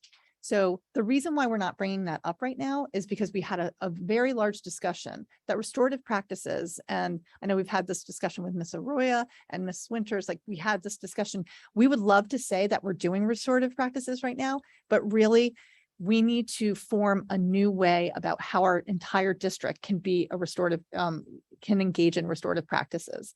And talking about, it brings in the, from BNF, the grant writer, because one of the grants that is actually going out that they're hoping for, there's 4 schools that are actually hopefully going out for this grant about restorative practices and restorative justice, and they would get money, and some of the money can be used for creating a restorative practice within their school. And right now we're looking for something to take into the district to really be able to use as a jumping off point. We know that Dr. Morton at West had done a lot of work with restorative practices, and it had started to work. And it might be looking at your program, or one of the things that come out of if one of our schools get these grants. So that's a longer term project, but extremely important to us. But we also know we can't sort of all of a sudden start weaving certain things in. We're just knowing that we say restorative, but it's not being done in the, I guess, real way restorative practices are being done, where you're having mediation, you're bringing, like we were talking about, Mrs. Roya can also chime in because she does this with her work, bringing in like bullies with people that they are affecting and having a discussion, but it has to be a guided thing. There really has to be a program and a structure to this. So we're not going to just throw that out without any guidance structure or Just having a clear definition for the district as a whole on what restorative practice justice is, and then going from there. But to do that, we have to do a lot more research, outreach in terms of like, what does this look like for this district? What do we want it to look like for this district? How it really makes sense for some of our schools, and then how each school will implement. So there's and then I also mentioned that this isn't a 1-year process. This like implementing restorative practices is like a 3 to 5 year like goal. So if you're going to talk about things to look into your budget, that'd be something like, what does that look like in terms of training and development? This training is extremely expensive for a school district as large as ours, because the components of it, it's not just restorative practices in how we engage students or students engage each other. It's how staff engages staff, how administration engages administration. It's really a top-down process. So that's an entire culture shift within the district. So that again comes with time. And what does this look like for the district? I mean, I think it's good to hear that we're doing that. I think one of the things that we as a board started to do several months ago was look at data about our suspensions, right? And there are disproportionately represented groups in our suspension data, right? We have students of color, students with IEPs and 504s. So I think it's critically important that we start to understand how those groups are affected by the code of conduct, how much our staff and understand how things are playing out for those groups of students, because I know that's something we want to see shifting. So it's good to hear that. I hope that we're continued to move in that direction. It sounds like we are, which is great. It's something we grapple with as a board on a regular basis, especially when we have discussions about an executive session, even when bullying complaints come about. So we just, it's on our minds. So. Thank you, Ms. Roya, and thank you, Ms. Stern, with that. And I think what's so great is that now that we have, the way I'm looking at it is 3, it's like steps, right? So we're now full into the second step, but it's not, we don't have to get done the second step before we start with the restorative practices. So I'm seeing there being a bridge. Mrs. Winters, do you have something to say? Yeah, I just wanted to respond to what Ms. Stern said. I think one of the things that we realized as a committee was that the code of conduct is not a document that people are using on the day-to-day. I mean, it's not something that I'm super familiar with as a parent looking at it. It wasn't something that teachers felt like they had access to at their fingertips that they were using. So one of the things I think that the committee was moving towards was these infographics and having a visual aid where it's very clear what steps are taken when something happens, is a way to kind of begin to think about how things are applied equally among groups of students who may have similar infractions. So I really think the utility of that document is partially for staff understanding and parent understanding, but also to start getting at these issues that you raise about how we're applying the code of conduct to different groups of students in similar situations. Thank you very much, Mrs. Winters. Dr. Reed, did you have anything? So Aiden, yes. Thank you. I had a couple questions and comments about the policies. First, just a kind of simple question I'm not sure. I know, and I'm guessing a lot of the general public might not be aware. What is Strauss-Esme and what's their role in policy changes versus the board's role? So Strauss-Esme is actually a company that oversees policy wording. I don't know. So to make sure that we are keeping legally to the mandates, what the state okays.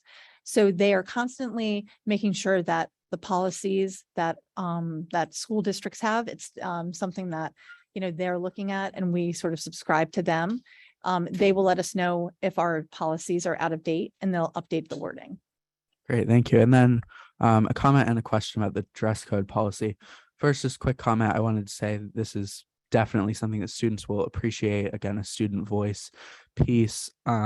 Honestly, I was surprised when I saw it on the agenda. I hadn't been aware of the committee discussion, and I actually thought this was going to be something that there was going to be a lot more student voice efforts coming up. I thought we're going to have people coming in for public comments throughout the year. There was going to be kind of a push, and before that even had to happen, the board's, taking proactive action. I know there already was some student voice, raised, but I think a lot of people will be very happy with this. I know there's multiple groups at East, clubs that have advocated for this, sent letters, done surveys. A lot of people have been upset with the past policy and should be happy with the new policy. So with that, my question is about the implementation, because with that kind of excitement that I think there will be from students, I think it's important that the implementation is clear and sort of seamless. I can give as an example, I was actually talking to a student in the district who's my younger sister about this earlier today. I was saying, oh, they're reviewing this new policy, first reading, of course, for the dress code. And my sister loves wearing hats. And she wants to wear hats to school, but currently they're not allowed. And she said, let me know as soon as this passes so I can tell my teacher that they changed it and I can start wearing my hat, because right now they won't let her. But I know that I looked up, I pulled up just for one example, like the Woodcrest Elementary dress code, or the Woodcrest Elementary like student handbook for this year. And it has its own language about that school's dress code. It is not directly citing the district dress code, but rather has its own kind of description and says, for example, you can't wear a hat. And so if my question is, if the district were to fully pass this policy, second reading, it goes into effect, would each school have to separately change their own dress code before students can adhere to that? Or will it immediately take effect once it passes at the district level? I think that'll just be important to communicate so that there's not that kind of disconnect of a student saying, oh, they changed the policy, and then a teacher pointing, no, our school policy says this. So I think that's important to consider. Thank you. And you make a great point. What we'll do is bring that all back to the committee, like what we were talking about. How are we going to roll it out? What the consistent language is, all the different levels. I think those are perfect questions that need to be answered, because we don't want to do this. I mean, it looks like it will actually be something that will be cheered on by like the students. So we want to do it in the correct way. So I appreciate all the input. So we'll make sure that at the next meeting, we will have more of a discussion about how to roll things out. No problem. Thank you. Any other questions? Liz? I would just like to make a comment over the new policy over the dress code. And if it does pass, I am very happy that it does. As a little girl, I love to wear dresses. It was one of my big things. And I remember in like second grade, when I would pick out my dress, my mom would be like, put that one back. It doesn't follow the dress code. And I do feel like girls were targeted in the dress code a lot. And I've adapted to it. I just learned to go with it. But it did feel as though like sometimes there would be moments where I was like, oh, I did want to wear that dress. I did want to wear that hat. So like, I just think it's a really, really good thing that the entire board is paying attention to student voice, and what the Beck students did. I think that's an amazing thing. And thank you for listening. Thank you so much, Liz. I appreciate your comment. And I also agree with you about the Beck students that spoke with Mrs. Weddington. Her report back was just amazing. So we appreciate all the student voice and getting in touch with the administrators. They actually proactively went and got in touch with Mrs. Weddington. And so this was wonderful. So we do appreciate that. Dr. Root? Just one quick comment. I want to thank Mr. Ovadia for going on vacation so that I was able to sit in on the P&L. It was a real pleasure to be able to be in this particular meeting when we discussed the dress code, because I think that a lot of times we look at the policies and we see these little tiny steps forward in policy, small improvements. This is one where the administrators in the district really went above and beyond to say this just needs an overhaul, just burn it down and rebuild it better. And it's beautiful to see, because it really does take out a lot of very like old restrictive language. And yes, my daughter, when she's able to wear her hat freely, will rejoice. So that this was a real win for students in the district. Thank you, Dr. Root. Any other questions? Well, thank you all, and we'll report back next on what's going on with that. Oh, you do have one? Yes, Mrs. Tong. the comments for the students, oh, sorry. The comments for the students starts at 6 o'clock. Is that not being, I guess, being discussed, or they were being turned off? So what was discussed is that we're not changing the policy because we don't have to, but that we're leaving it up to leadership. And what we discussed is that if we have a lot of presentations, that we would let Liz or the student reps at the time know. So it would be Liz and Aiden that they can put out a communication that we would have it first thing. So we'll still be open communication, but there's no need to change our policy. Got it. Thank you for clarifying that. Thank you, Mrs. Tom. Yes, Dr. Root? So I commented on that at the committee meeting, and I just I'll reiterate that comment. If our student reps hear a groundswell of desire to speak at a meeting, and we realize that there are going to be a lot of students that want to speak, please feel free to reach out to probably the best places to email Mr. Ovadia and to, say, hey, look, we have a lot of students who want to speak tonight or speak at the next board meeting. Would it be possible to set up a set time for student comment? That way we can coordinate the desire for students to speak with that kind of because it's going to be, we're not changing the policy because it seems like it's something that happens infrequently enough that there's that much groundswell that it can be handled on the fly, and it's within, and Mr. Green can, okay. And it's within the board's ability to do it on the fly. So. Right. Thank you, Dr. Root, for saying that point also, that not only can we let them know, but if there's something going on, you both can let us know. Because Liz, you spoke last time that you have an email, that people can email you, and I'm sure you have something similar, Aiden. So, if you hear something, and I think that's a great idea for them to get in touch with Dr. Ovadia now. He likes that, from Dr. Root to Dr. Ovadia, Mr. Ovadia. But thank you. I appreciate that input. Are there any further questions? Yes, Aiden. I just thought of one other quick question. I just wanted to clarify about the dress code. So I know a part of the dress code that has often come up and been part of sort of the enforcement, especially against female students, is crop tops, shirts that, cover part but not all of the front of a student's torso. So I just wanted to clarify that, the new policy on first reading would say shirts and dresses must have fabric in the front and on the side. So if it has fabric in the front but not all of the front, would crop tops be allowed under this policy? That would be something that we can look into at the next meeting, just to double check. I will just double check at the next meeting. Okay, thank you. I will definitely make sure and get back to you about that. Thank you. Mr. Ovadia. Yes. Okay. I was trying to restrain myself. I will answer to Dr. Ovadia, by the way. It's not accurate. It's just fine. So two things. So one, I think just on the committee, just listening to the board members, I think the most aggressive possible way to get this, when a bill becomes a law or whatever it is, I think is great. And, you've really curated this nicely for this board. And second thing is when we talk about crop tops, we're probably going to need, just for me, some visuals in terms of what we're even talking about. I have no idea. I don't know, but I'm sure it's okay. I just look forward to seeing that at the next committee meeting. Thank you. Yes, Mrs. Stone. I'm sorry, I have quite a few questions. One question for this one.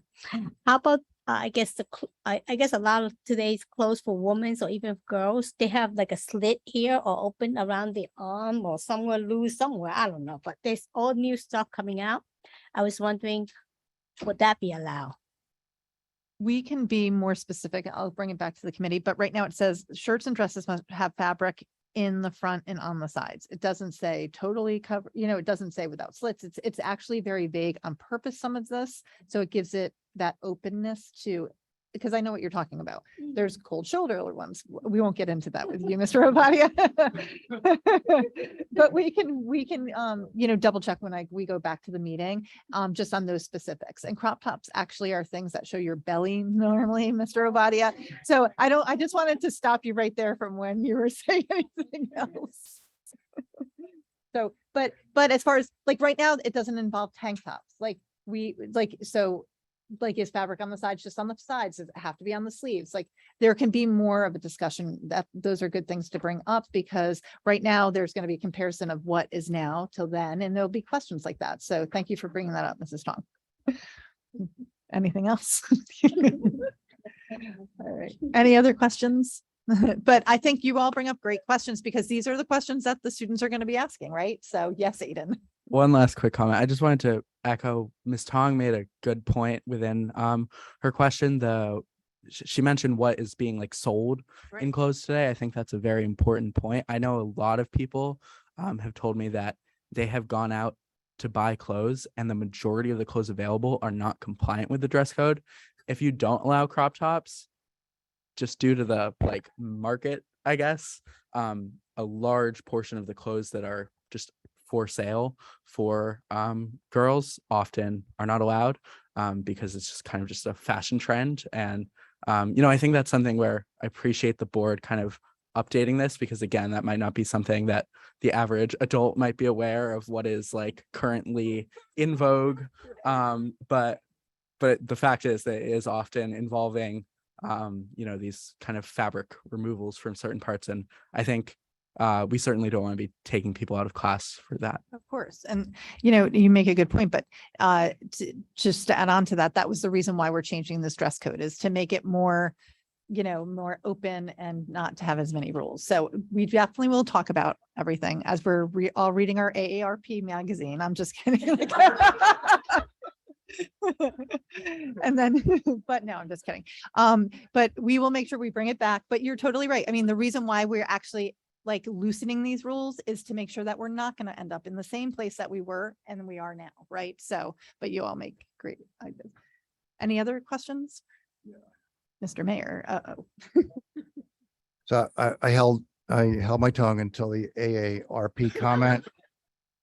I just like to say, as the father of two daughters in both at Cherry Hill West that are very on trend fashionistas, I'm very well aware, sometimes too well aware of some of the trends. And as a practical point, I think this is great that we're doing this. It really does need to be done. But we are, some of us are more aware than maybe Mr. Ovadia on what's out there and, you know, what a crop top is. That's it. Thank you. Thank you, Mr. Mayor. And thank you again for everyone's input. And we'll be talking about it. We'll talk about it at the next committee meeting. So thanks. I appreciate it. I think it's a great step forward. All right, thank you. All right, so strategic planning, we'll turn to Mrs. Tong. So strategic planning, typically we do in the whole now. And maybe that by itself is worth a conversation, but is there anything you were bringing up through strategic planning tonight?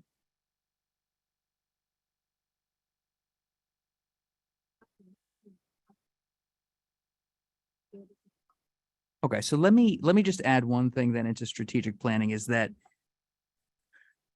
so it's an interesting, you know, so the community has various entry points and places that we like to go. We have been invited on our bond tour to discuss and to make a presentation at planning board. And so that's something we want to kind of like introduce facts into evidence tonight. So we'll be doing that. Now that'll be led, Dr. Malash, can you give us a little color on that one? I can. So if folks remember, Mr. Avadi and Ms. Stern presented to town council, the full town council back on July 25th, right? I believe was that Monday evening, you know, just about the presentation about here's where we are with the referendum. This is what it's going to look like. So the next piece where we are is we've been in touch with community development folks through the township. We have shared plans. We've shared the information. You know, we'd like to share that information with the planning board. This does not require approval. There's no action for council to take. There's no action for the planning board to take. Nothing like that's occurring. This is purely a courtesy, but just have the opportunity to say, this is the work. There's significant amount of work that we're planning to do here in town, this is what it looks like and this is where it is. So that meeting will actually take place on Monday, the 19th of September. I believe it starts at 5:30 p.m. And it's all online. It's all virtual. It'll be via Zoom. We will advertise what the link is for that meeting if people want to come on to see that. We anticipate a discussion. Mr. Garrison from the architectural firm will be on with us. Mr. Vadi and Ms. Stern will be on. Mr. Workett and Rakesh is all I can think of. I can't think of his last name. Mr. Darji from ERI will both be on as well, just to be able to share information, and answer questions that the people on the planning board may have. But again, it's an informational piece, just again, trying to get more information out there, make sure they have that. So Mrs. Wilson will put it out. We'll put out the links. We'll share the information. Would love to have people on with us while the discussions are taking place. Okay, so if you check your trusty calendar, you'll be able to spend 3 evenings in a row delving into the intricacies and the facts when it comes to the bond. And so just, for those that have your calendars out already, I don't want to miss the opportunity to say our bond town hall will be virtual on September 18th at 6:30. The planning board presentation will be virtual at 5:30 the next day on the 19th. And on the 20th, we will be back here in what we like to call our action meeting.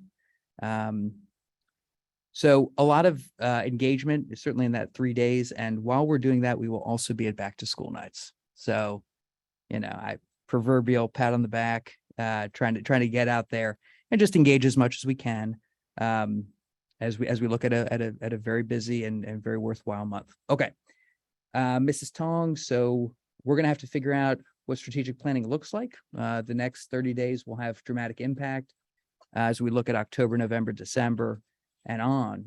Strategic planning, the historical note is it's been a bit of a bond and set up and talk to folks and get input and scope it out and do something very robust around a project that one way or another we will have a lot of interesting insight to 30 days from today.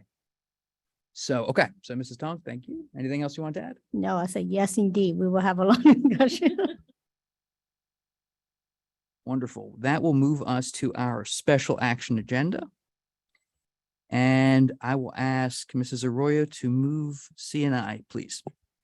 The superintendent recommends, and I move the following: 17.1, approval of attendance at conference and workshops for 22-23 school year. 17.2, approval of readopting curriculum. Ms. Sugars, may I have a second? Miriam, Ms. Sugars? Or is there any questions? Sorry. Now, Ms. Sugars, thank you. Okay, board members, the online voting is open. You may cast your votes.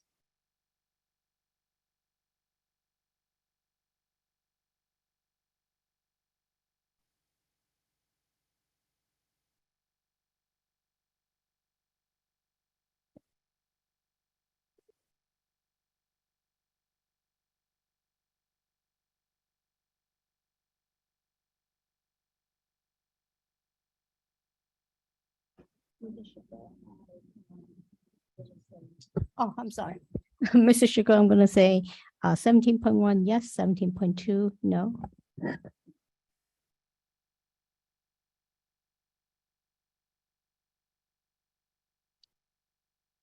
Okay, other than the exception noted, we have a unanimous yes vote. Okay, next we'll turn to BNF and Ms. Stern. Can you move the BNF agenda? Sure. Superintendent recommends, and I move the following: 18.1, approval of bill lists; 18.2, resolutions; 18.3, resolution to approve subcontracting of transportation routes; and 18.4, action consent to approve business and facilities items 18.1 to 18.2. Do I have a second? Mr. Mayor, any questions? Okay, Mrs. Sugars? Mrs. Sugars, I need to abstain from 18.1 for conflict.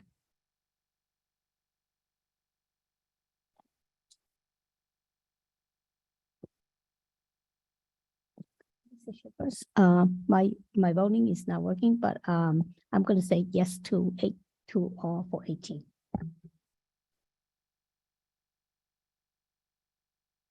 Okay, other than the exception noted, we have a unanimous yes vote.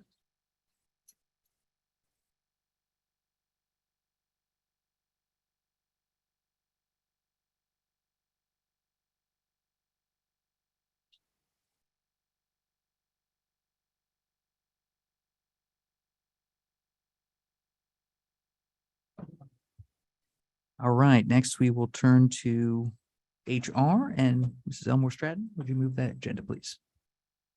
Sure. The superintendent recommends and I move the following. 19.1 certificated, 19.2 termination of employment, non-certificated, 19.3 appointments certificated, 19.4 appointments non-certificated, 19.5 assignment salary change certificated, 19.6 assignment salary change non-certificated, 19.7 other compensation certificated, and 19.8 other compensation non-certificated. Do I have a second? Dr. Rude, any questions? Mrs. Sugars? Okay, the online voting is open.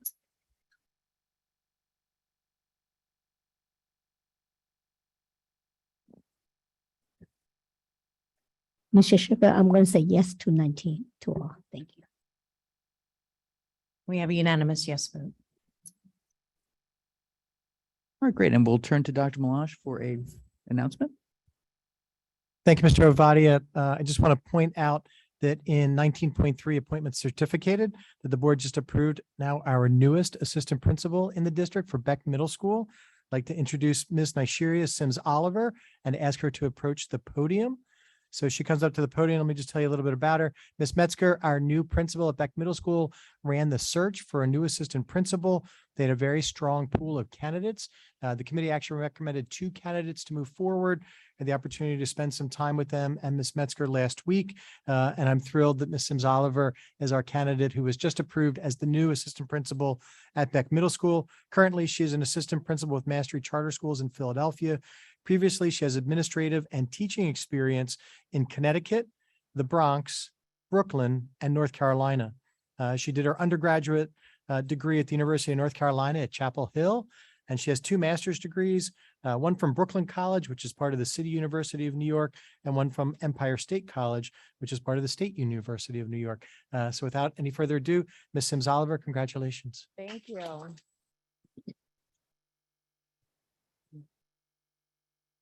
Good evening, everyone, and thank you, Dr. Malash. I am very excited for this new chapter in my life. I will say that throughout the interview process, you know, when you're interviewing for something, you are wanting to interview for the position, but you're also interviewing the people that you're interviewing with to see if you're going to be a good fit. And one of the things that stood out to me the most in Cherry Hill was just a sense of community and family. And I really appreciated that just from the moment that my first interview with Ms. Metzger and Ms. Douglas, I just really appreciate the warm welcomes of the committee. I thoroughly enjoyed my conversation with Dr. Malash last week. So I'm really appreciative of being here. It's an honor, and I look forward to working with you all.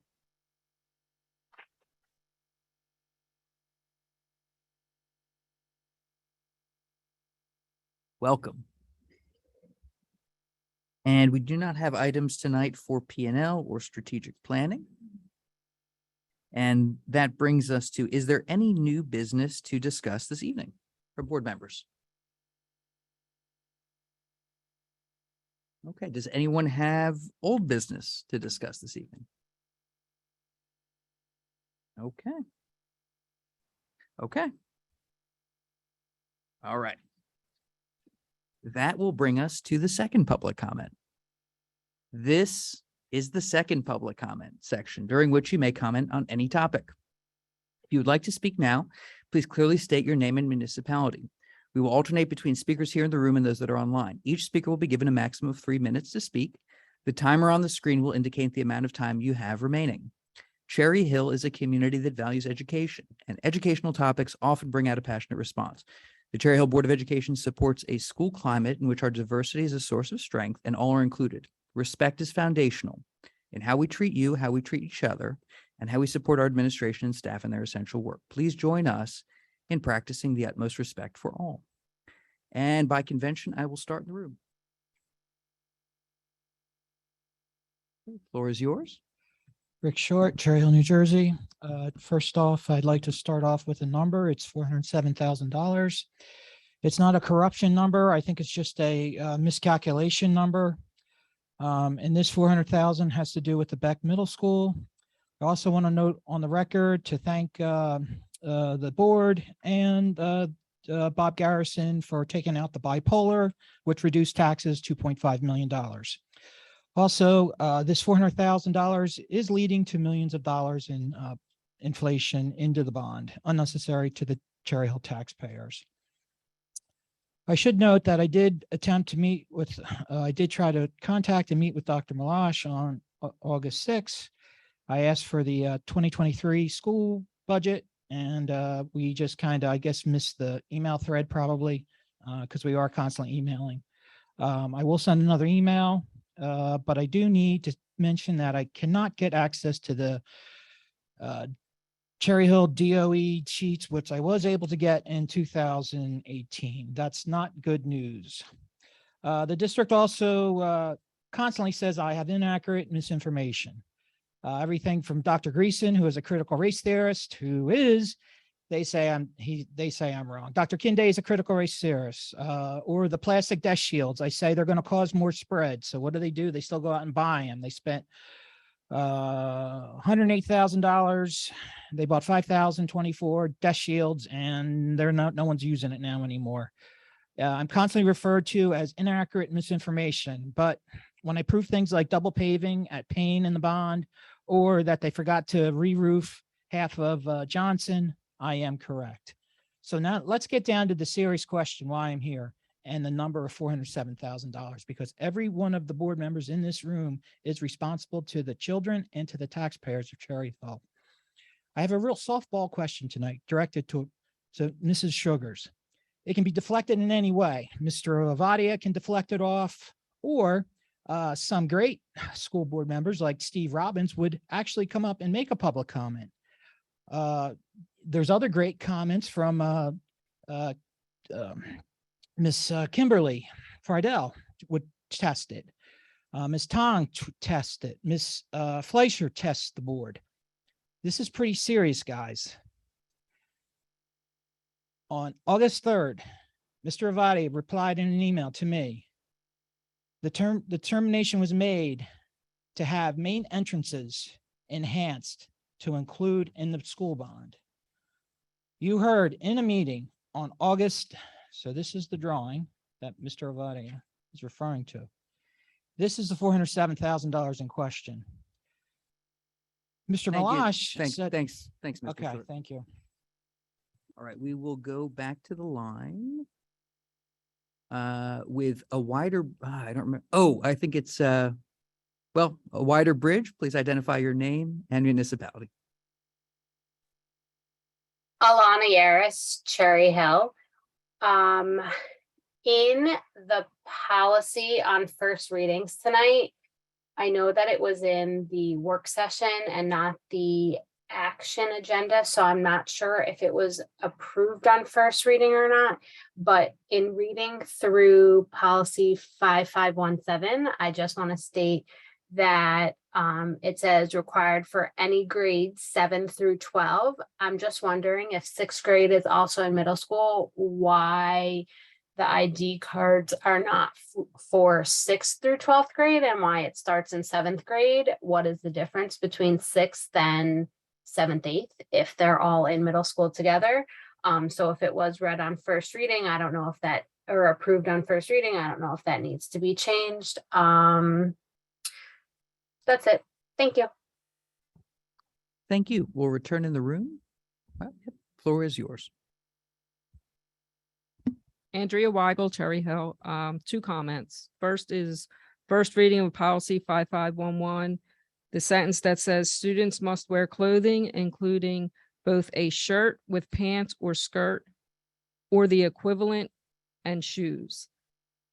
That's kind of vague.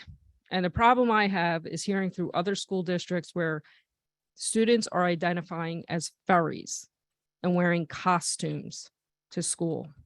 I think it's highly inappropriate, and I really need you need to add language that no costumes can be worn to school. Second comment I have is at Cherry Hill East. I got the letter and you're closing bathrooms between periods. You're not closing them at West. So either open them up at East or close them at West and treat all the kids the same, because I think you're doing this to punish the kids because of the kids who got out of hand last year and you didn't have control of the students and you pulled a fire alarm and scared the hell out of my kid who was caught in the middle of it and was not allowed to exit near a door he was and was made to go to the back of the school to where the field is. So either open the bathrooms, stop punishing all the kids, or close them at West. Thanks. On the line, we have Laura, who I think is Dr. Pendergast, but I'll let you clarify that.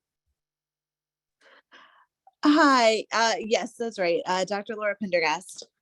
I am calling today to read a statement on behalf of Cherry Hill Collaborative.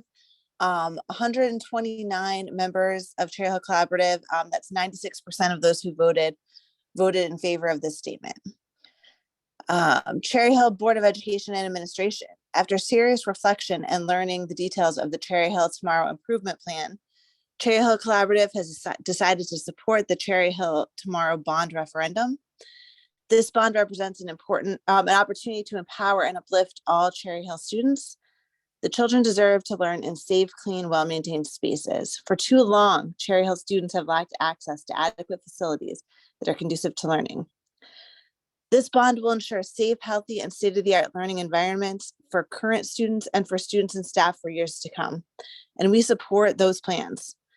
We also recognize the district's public commitment to completing essential bond-related projects and essential ADA compliance projects. We support the board's decision to complete several ADA compliance projects before the bond work begins, evidence that the board prioritizes universal access. Cherry Hill Collaborative remains a steadfast advocate for equality and equity of all students and expects the Board of Education to honor its commitments to students with disabilities. Overall, this bond is necessary to raise the educational standards for Cherry Hill students by providing safe and healthy learning environments that will prepare students for the 21st century workplaces. Cherry Hill Collaborative urges all Cherry Hill residents to vote yes to Cherry Hill Tomorrow on October 6th. And that's all I've got. Thanks so much, everybody. Thank you. We'll return in the room. Okay, the floor is yours. Follow-up question on the sex ed curriculum, the 2022. It looks like the company Ferrier Educational Services has the copyright for the curriculum. Question to the board, did Ferrier Educational Services have anything to do with creating the curriculum? Ferrier is a leader in international education systems services, providing an integrated system suited across learning and missions. Over 10,000 schools and 4 million students in over 155 countries. The database is shared in China, in Ukraine, Australia, and the UK. I'd like to know if all of these servers have the data of our students and our parents. With regard to the bond, I urge the school board to vote no on the bond and the community to vote no on the bond. Most people that I've asked for the past few weeks have no clue that there is elections happening on the bond. They don't even know anything about the school bond. The community is unaware, and I don't think the school have done any job of educating the community that the school elections are coming up. The reason that you should vote no on the bond, we have given, taxpayers have given the school districts millions and millions of dollars year after year after year for capital improvements, and we've not seen anything. So there's no reason to trust the schools at this point to give you more money because you haven't created good schools to date as far as buildings. I just want to continue as far as Mr. Short. There is a drawing here from 2020 that was already budgeted in on the 1,050,000, and the same drawing that is also at the bond for 407,000. So this is the same project already funded in 2020 budget, and yet you're asking for the same, more money from the taxpayers for the same project. So please explain And then lastly, with regard to the NGA, they came up with a radical political ideology and a statement against parents. And I understand that Dr. Malash thinks that the NGA is a separate organization from this board, but I do feel at this point that this board and the teachers of Cherry Hill are enmeshed with the NGA and has to answer to parents in Cherry Hill. Is the board concurring with the NGA in the anti-parent position? This is a political organization. 98% of their donations go to the Democratic Party. They're not shy about saying that they're a political organization. So I think the board needs to take a position and to remove the NGA and any teacher units from Cherry Hill community. Thank you. Thanks. On the line, we have, who I believe is Dr. Podowitz. You are next. This is Jeff Podowitz, and I live in Cherry Hill, New Jersey. Public comment too. I said before, if we were funded per pupil by the state SFRA formula aid S2 version, like Kingsway Regional School District, we would be receiving approximately $80 million in state aid, formula aid this year. You can see NJ Education Aid Blogspot. This is part of our history. In an article dated May 9th, 1990, Education Week, entitled NJ Voters Resoundingly Reject Property Tax Hikes, it is stated in Cherry Hill, voters approved a 13% increase tax hike because of the cuts in state aid. The district lost about $5.4 million of an $83 million budget. Our aid was cut 5.4 million from previous aid of 10.5 million. And that 13% increase translates today to a $650 tax increase on a property whose school tax is $5,000 now. These cuts were very inequitable to our community and our school district. Of course, our state felt that they were doing us a favor by giving us transition aid and not immediately cutting our aid to $10.4 million. And they kept on cutting till they got to that point. Basically, back in 1990, our state felt we only deserved about $10.4 million. Now our budget is about 3 times the $83 million budget documented in that article. That comes out to $30 million today in state aid, which is what they're giving us. They think that's more than fair. The amount the state thinks it's fair, the amount you administration thinks it's fair for us, and the amount the school board thinks it's fair. All right? And it's not even close to what Kingsway gets per student. Alternative funding. As reported in the Cherry Hill Sun, if the bond passes, the goal would be to get into a roughly 10-year cycle for maintenance referendums. How much debt would our community incur? Using the numbers from the previous, for principal and interest in the last bond proposal, which was $306 million, and simple ratios, just simple math, an estimated $531 million would be that principal and interest for the bond that we will be voting on, hopefully, if we ever get our votes, our ballots. So, because we have been cheated for over 30 years by the state and are still being cheated and will continue to be cheated, unlike Kingsway, our community is told that we have to assume a debt. Thank you, Dr. Podowitz. We appreciate you calling in. Anyone else? Floor is yours. And I'm Cherry Hill. So I'm really dismayed once again by the remarks made by Ms. Mintz tonight. This is a woman who wants to totally defund NJEA, and in the last 24 hours posted a Facebook posting that the NJEA is a political neo-Marxist organization and should be banned from our schools. This individual also has her own educational website that constantly bashes our school district. She's also a member of the New Jersey Fresh Face Schools, Stop Critical Race Theory, etc., and my favorite Garden State Families, whose mantra is protect, promote faith and cultural and public policy as held by the traditional Christians worldwide. I would hope that this community, if they have any questions about this bond in any way, shape, or form, would indeed contact administration, Ben Ovadia, the board president. I am sick and tired of seeing the postings that we are wasting our money, that with this $407,000, which I thought I had posted accurate information on public media this weekend, apparently fell on deaf ears once again. And, you know, going back to public education and what we need to do, we need to protect our staff. We need to protect our students. We need to protect our educational system, because Ms. Mintz also wants us to sell the school buildings, and that way you all could be on your own for your public education. So I would hope that people get accurate, correct information. That was my mantra 20 years ago. It's still my mantra today. Cherry Hill needs to get facts, figures, and information. Please stop looking at Facebook. Contact the right people. I can't say this enough. There are individuals coming in and around our community trying to drive us apart, and they're doing a good job.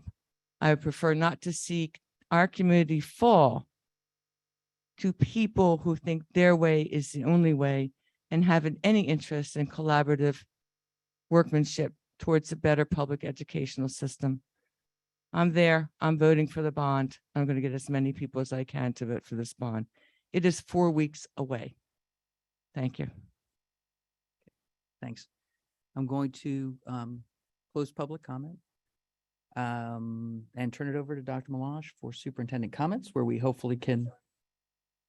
But you have allowed this woman to basically tell lies about me, and you need to open. Dr. Mintz, you're out of, what are we doing? You're out of order, Dr. Mintz. You've had the opportunity, Dr. Mintz. Now, Dr. Mintz, I've offered to meet with you as well, and I'm happy to hear you out. But public comment for this evening is closed. All right, we're going to move to recess then. All right, wait a second. Dr. Mintz is listening. So we're going to turn it over to Dr. Melange for superintendent comments. Thanks, Mr. Ovadia. So just a couple of things from the questions. There were some questions and discussions in the first public comment specifically about the health curriculum. Just because a lot of people use the words opt in and opt out. If a child's registered in the school district, the family has opted them into the curriculum that we are teaching. So if they are currently students in the district, the family has opted them in. The family does not want them to participate in the family life curriculum. They have the opportunity to opt them out, right? And Dr. Morton and Dr. Mahan went through the ways to do that. If anybody has a question, if there's a family's got a question about it, contact the building principal. They'd be more than happy to have a discussion with it. But all children that are in the district, just by the fact that they're enrolled, are currently opted into the program. We have not yet given out the new student IDs. That'll be coming up. I believe they're going to do new pictures for the kids of the middle schools and the high schools to address a couple of those pieces. One, the policy says 7th grade through 12th grade, because that's what the state statute requires. The fact that we do IDs for our 6th graders, the information will also be printed on the back of the IDs that the 6th graders received. It's not in the policy because it's not part of the state statute, is why it's not included on there. We do have up on our website the 988 information about suicide prevention and awareness, because September is Suicide Prevention and Awareness Month. So that is up on our website. We are sharing that information. That is part of the information that will be provided to the students, on the back of their IDs. We also have that information is on our Facebook, our Twitter, and our Instagram. Mrs. Wilson has been sharing that information and will continue to do so throughout the course of this month. There was a question about a curriculum or about a company. I only caught the end of it, the educational services. We did not contract with them. The curriculum that was written, we took the state standards, We worked with the professionals in the district as Dr. Covington, Dr. Mahan, and Dr. Morton talked about. So we did not hire an outside group. We did not use a pre-written curriculum. There was a comment about reviewing the new curriculum, that somebody in the audience reviewed the new curriculum. And that's just not possible because it has not been released yet. It was just approved by the board tonight. It'll be released soon. We'll get it posted on the website and that kind of thing. But it has not, we did not contract with anybody, and we did not share information or student data related to this with anybody on the outside as well. Mr. Short, if you tried to meet with me on August the 6th, I'm not sure what happened there. We have emailed a number of times since then. Again, I am a relatively easy person to find. Mrs. Cohen is around. Certainly Mrs. Wilson is around. If you'd like to meet, we can make that happen relatively expeditiously. You just have to let us know. We've continued to offer. I know Mr. Vadi has offered. I have offered, to put through in the emails. A couple of people brought up tonight about the project over at Beck, and whether it's being double billed. So there were plans for a project in 2020. We went out and put it out to bid. It was approved as a capital project. The funds that we use to spend on the capital projects come from our capital reserve, which is money that is saved in the school district that is not expended from one year to a next, then goes into capital reserve. We have a certain amount of time, that we can hold on to that before we spend it. So the project was identified, specs were drawn up for it. It went out to bid. We went through the bid process. We came to the board. The board chose not to award the bids for that project as well as a couple of other projects. So the money that had been identified in capital reserve was never spent. That stayed in capital reserve. So they're going to be assigned for an additional project or for a new project. The fact that it's being included in the referendum does not mean that it's been billed twice or that money is going to be spent twice. We had the idea for a plan. I was just talking earlier today. I have plans and, an original design in my office from 2005, I think, Mr. Green, that we looked at from 2005, the plans for the new Kingston school that was proposed at that time. We had plans for it. We had a proposed cost for it. That project was scrapped. It was not billed for, money was not spent. Much in the same way that nothing has been billed for, money has not been spent. Project was identified, but it never went through. So the money has not been spent twice. It was brought up about repaving parking lots. We've had paving work that's been done, paving work at Beck, paving work at Payne. Not all of the macadam, not all of the surfaces have been replaced in either of those parking lots or over at Woodcrest, where we did projects previously, or at High School West, right? We did access, as we've done with the ADA accessible projects. It's about access to the front door, the main entrance to the school. So there are still large parts of the asphalt that still need to be replaced.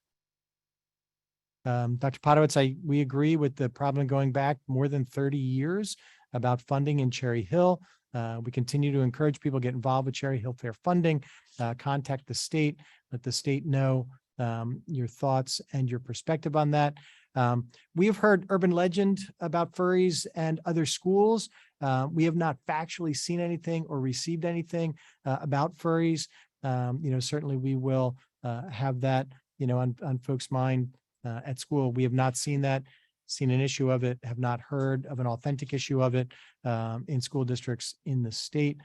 We have heard tell the tale of it before as well. So we certainly are aware that's been out there and been discussed. And Mr. Vadi, I think that's it. Just we had a great first day of school today. Very busy, very wet. Thankfully, we need the rain, right? We need the precipitation in our area. We typically don't get a lot of first days of school, at least over the last 20 years, many that have been wet. We appreciate people's patience. Transportation is going to be slower. Arrival to school is going to be slower. It's not just Cherry Hill School District schools. It's the private schools in our area. We're in contact with some of the other folks. There were absolute delays outside of our schools and many of them today, especially at the secondary schools. There were a lot more people, a lot more kids being dropped off, riding buses. Buses are going to continue to be slow for sure this week and probably for most, if not all of next week, right? As everybody gets used to the runs, and not to mention the construction, the work that's going on throughout town. If you have questions, contact the school. You can always contact transportation and we will follow up with them. But but today was number 1 out of 182. So we start the years, and we will, as we're here with Aiden and with Liz and with their counterparts, we get to watch as just how fast that time seems to actually go by senior year. So for the two of you, enjoy your senior year. Thank you for your comments tonight. We'll see you all soon. Thank you, Dr. Malash. And just want to say one thing, which is, the offer to meet is sincere. I feel like we talk a lot in this meeting about meeting. It's frequent that I actually set up a meeting and go to a meeting the same day. And I've never left a meeting not having a better perspective or more of an understanding of what people are saying. So I think sometimes, between the preconditions and it really would be best. We are very easy to find. As our board members, we're going to be at every single back to school night. If you want to meet a board member, you will have that opportunity at each one. So, please don't take it as an empty, like, we would rather meet with every single one of you. And those of you participating online, you as well. So with that, I will say, I will make a motion to adjourn the meeting. Do I have a second? All right, Mrs. Elmore Stratton, all in favor?